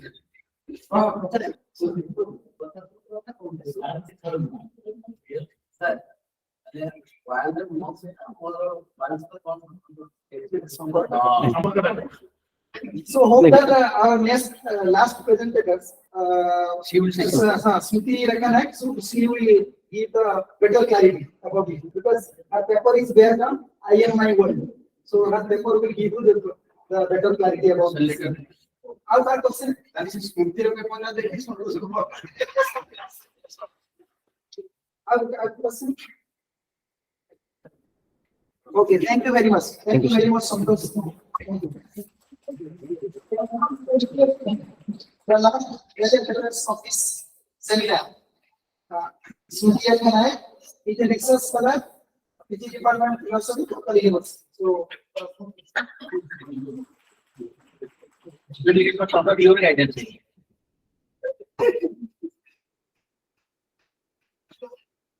this presentation will be slightly different because she is going to present. it is side to me rakho la माने से recording भी होगा ना edit रखो हां आसी बसे सब व्यवस्था है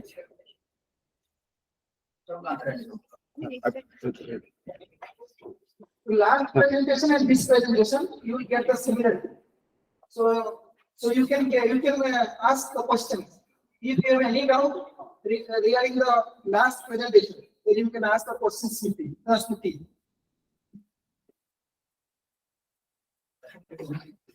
Good afternoon to all. Esteemed Chairperson, Dr. Manoranjan Malik sir, respected delegates and research scholars, and my dear students. Myself, Smriti Rakanai, research scholar from Utkal University, Banibihar.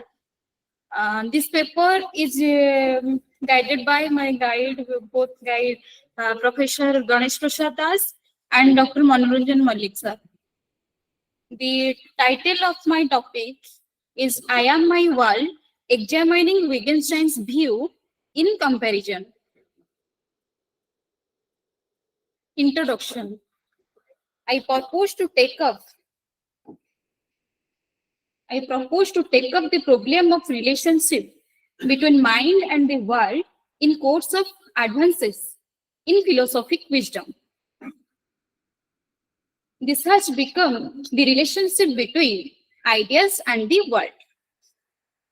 Mind gets expressed in ideas, perceptions, understanding, will, and language.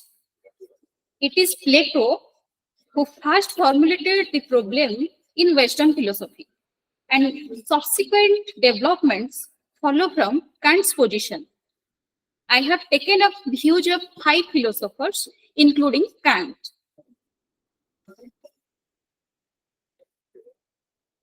Plato is one who deals with the ideals with capital I. Berkeley deals with ideas with small I. Kant deals with understanding containing forms and categories. Schopenhauer shows the defect of Kant's position and brings in will as the prominent concept. And finally, Wittgenstein collects all the positions and shows in the linguistic format how knowing self and the world known become identical. So, Plato, world of objects is a shadow of world of ideas. According to Plato, there are universals, and these universals have their own independent existence, or that concepts are not in the mind of a perceiver, but it has its own existence apart from the mind. Material things are the exact copy or replica of ideas. Ideas are universals, which are real originals. These can be copied, and copy can never be like the original. Plato, man comes at the time of birth with the ideas that are ideal forms. Ideas are universals. They are not abstracted as concepts, but are already there in the intellect of man. Sensible things simply remain men as these dormant ideas. Universals are the essential qualities of substance, and particular are accidental qualities or an individual member of a class. There are two worlds, according to Plato. One is the world of forms or ideas, and another one is the world of things or particular objects. Ideas are to be found in their own realm of reality. Berkeley. As I said before, Plato deals with the capital I and Berkeley deals with the small I. Here, Plato deals with the metaphysical aspect of the idea, but Berkeley deals with the epistemological aspect of the idea. Plato's ideas are ideals, but Berkeley's ideas are not ideals. The idea of table, according to Plato, is the idea of perfect table, to which the table of the empirical world is the approximation. John Horsford calls Berkeley as ideaist because he discussed on idea. That's why he calls us to him as ideaist, not idealist.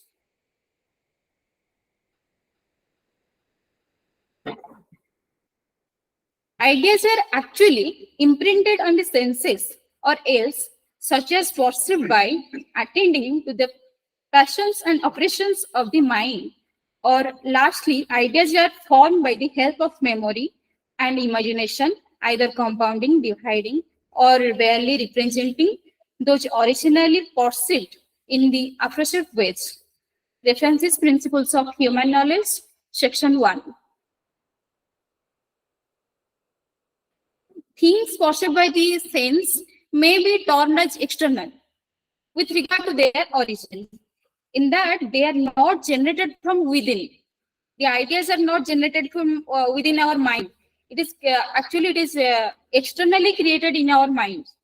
By the in that they are not generated from within by the mind itself, but imprinted by a spirit distinct from that which perceives them.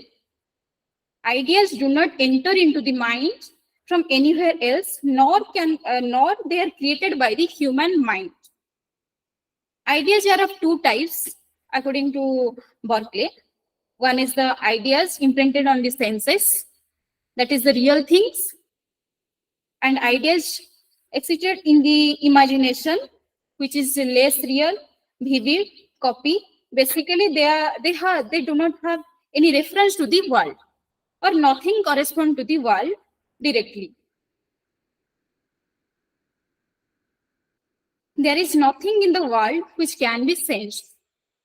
As the ideas are ideas in relation to subject, Berkeley's doctrine is called as subjective idealism. The scope of world is not larger than the scope of ideas that are there in the human mind. The world is limited to the ideas that are thus created the perceptual mechanisms. There is experience of material substance.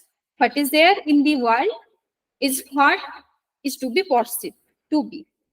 What is basically there is consciousness. Infinite consciousness is God, and finite consciousness is the human being. Kant.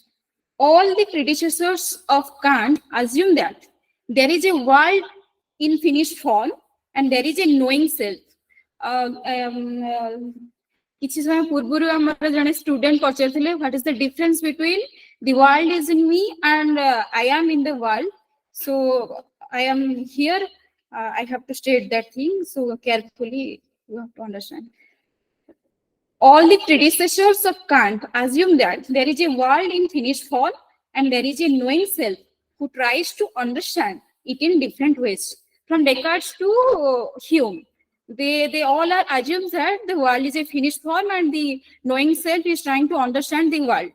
So the position is the world is in me, and I am in the world. And the Kant's position is the world is in me, not I am in I am in the world. So what they assume assert that I am in the world. According to him, it is the mind which constructs the world out of the bare sensations. The world is mental construction according to Kant. Mind maketh nature, he said. Kant's view is the world is in me. The world is in me means the world is in my thought, my thinking, my understanding.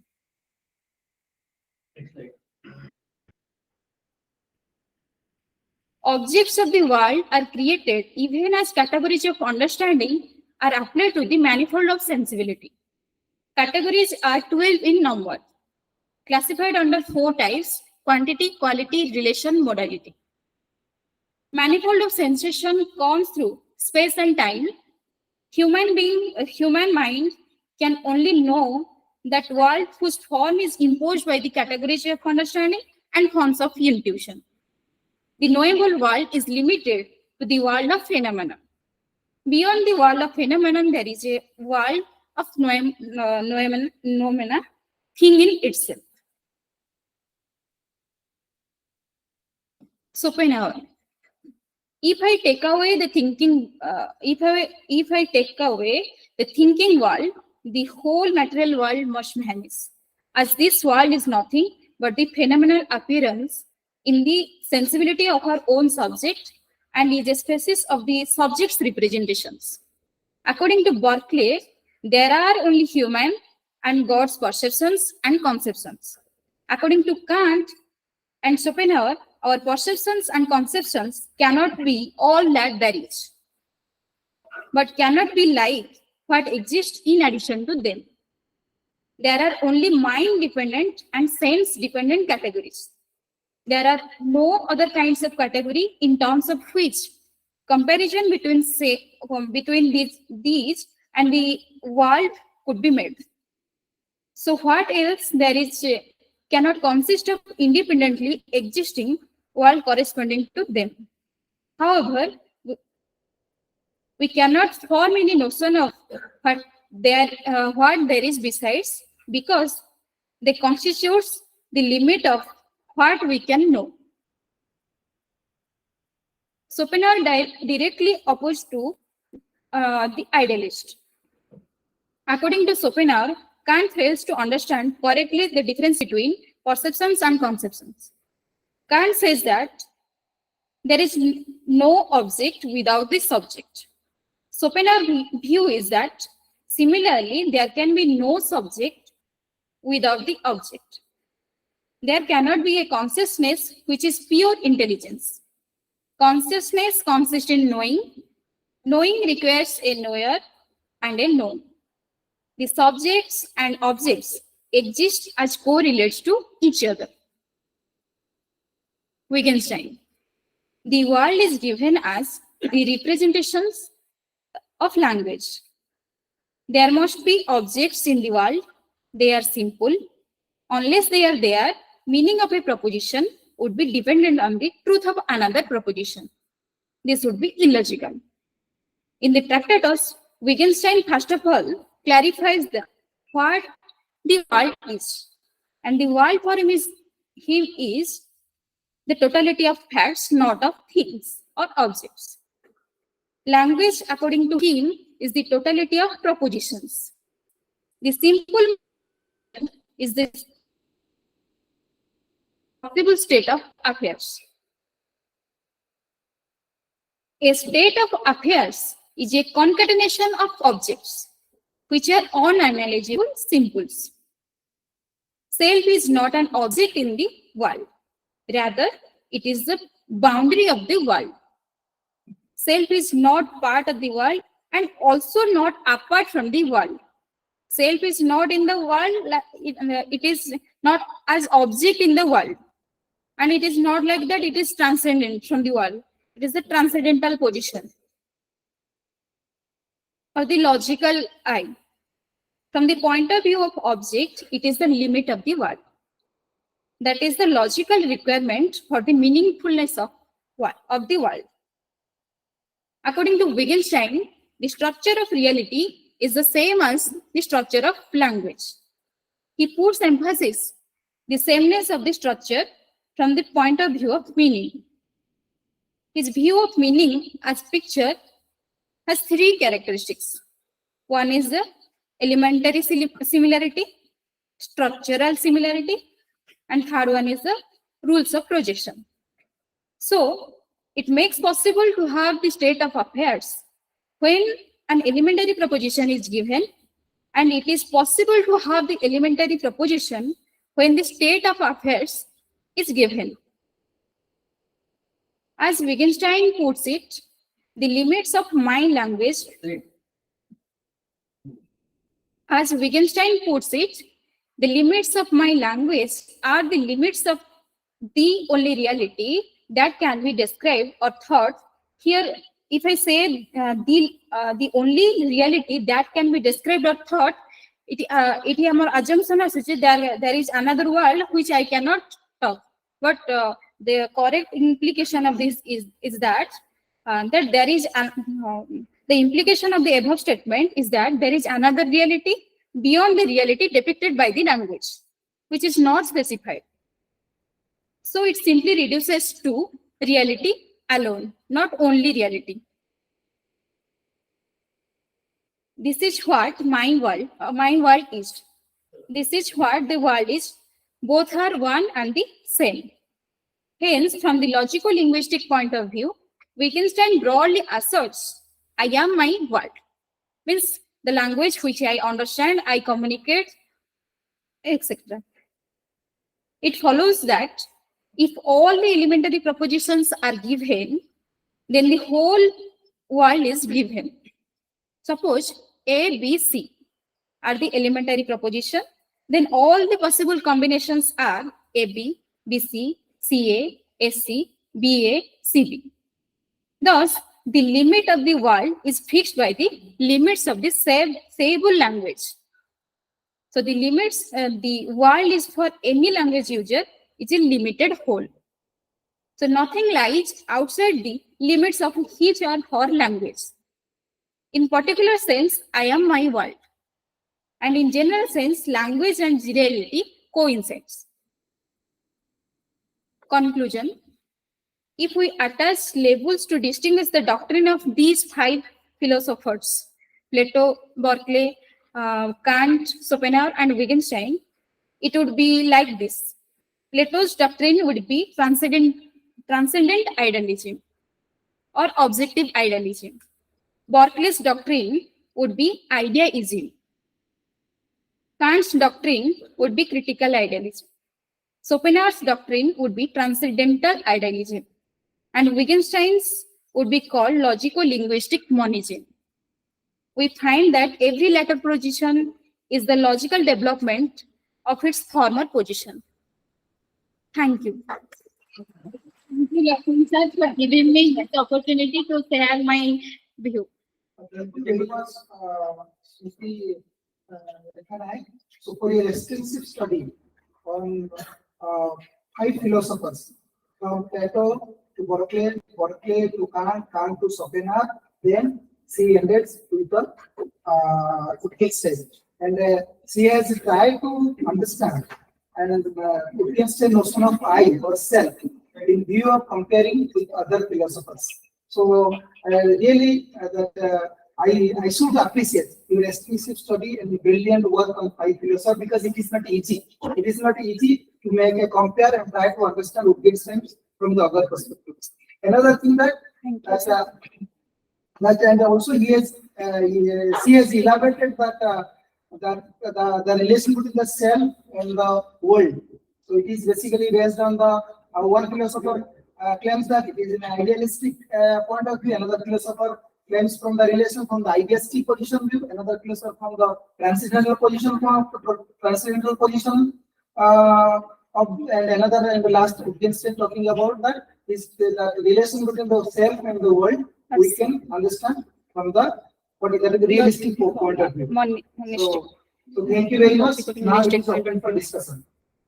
ଗୋଟେ କଥା ଏଇଟା ମତେ ବି ବହୁତ strike କରେ ଯେତେବେଳେ things in themselves କଥା ଆମେ କହୁଛେ things in themselves ସେଟା without human agency things in themselves can exist but without human language or without the existence of human beings the world does not exist. এই তো কথাটা এই কথাটা ভিতরে সময় নিশ্চিত ভাবে রিলেশন মানে very obvious that even if the human world is abolished, eliminated, then also the world will be there.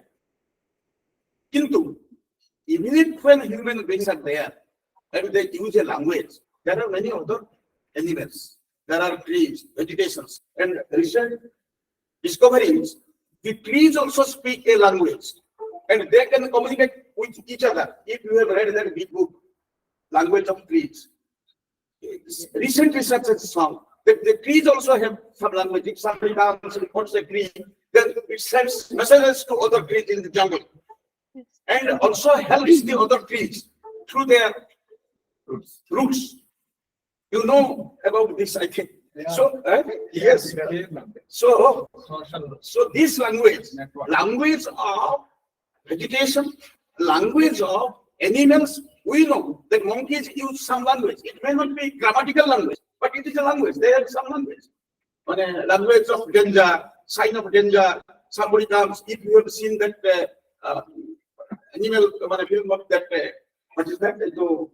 जंगल में जाके जो पिलाका रहिला जंतु जीवंतु को सागरी मिस जाइछि jungle book you know how different animals also are using some language. That is not language like subject predicate coined with a copula. It is not like that, but they have language. And this sort of analysis sometimes I feel it's completely inconsiderate of the existence of other things. Have you got any text? A picture holds us captive. The picture holds us. Considering the signals of other animals and trees. I know not we have a 10 to 12 cats in our home. I understand what they say, but what I understand of them is on the basis of my language. My language is a grammar. Yes. They are not a grammar. They don't have any grammar. Yes. So that is why Wittgenstein says in philosophical English is if lion speaks. Lion sleeping on a tree. Then he suddenly says, "Oh, I am today 20 seconds. I should go." Yes, then all such things. Somebody told them. If fellows can speak, then their God must be like a very good fellow, not like this Krishna, a very good young, handsome, without beards and without mustache. Yeah.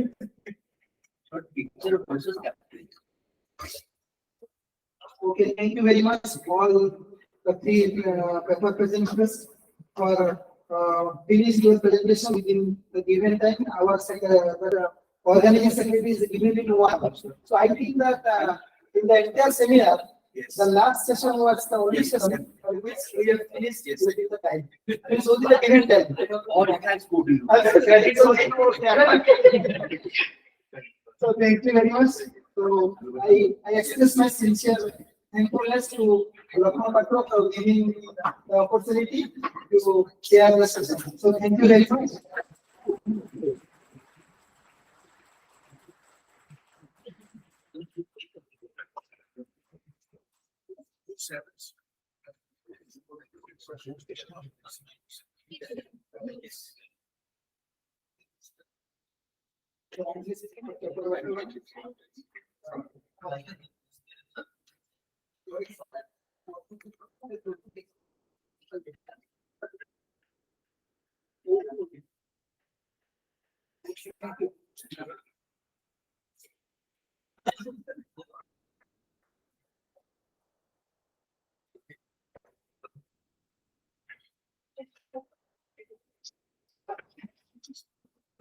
Good afternoon, friends. I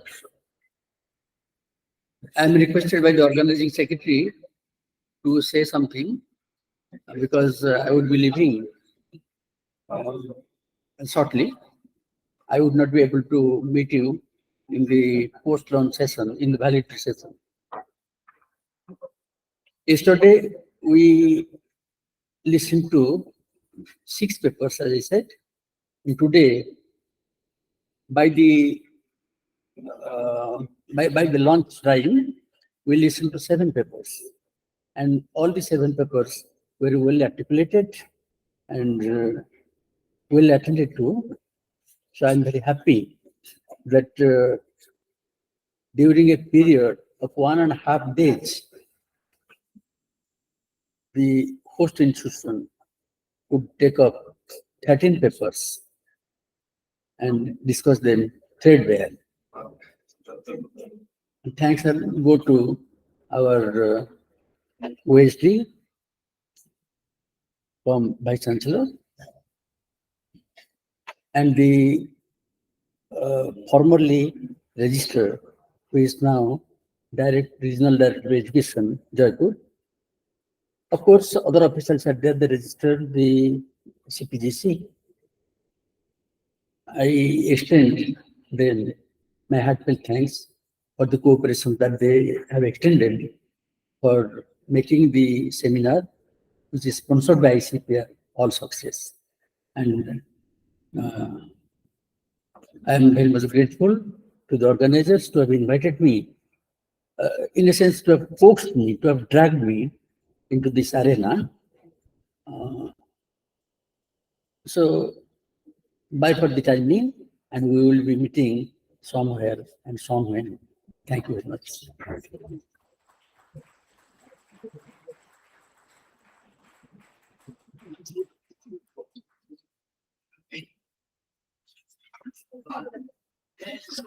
Now the session is over.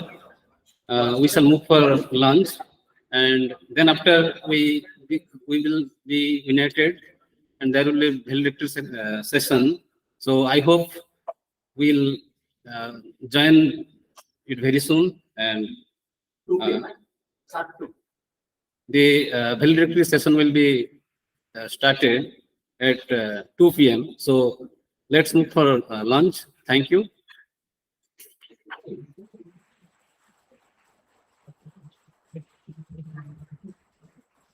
Thank you.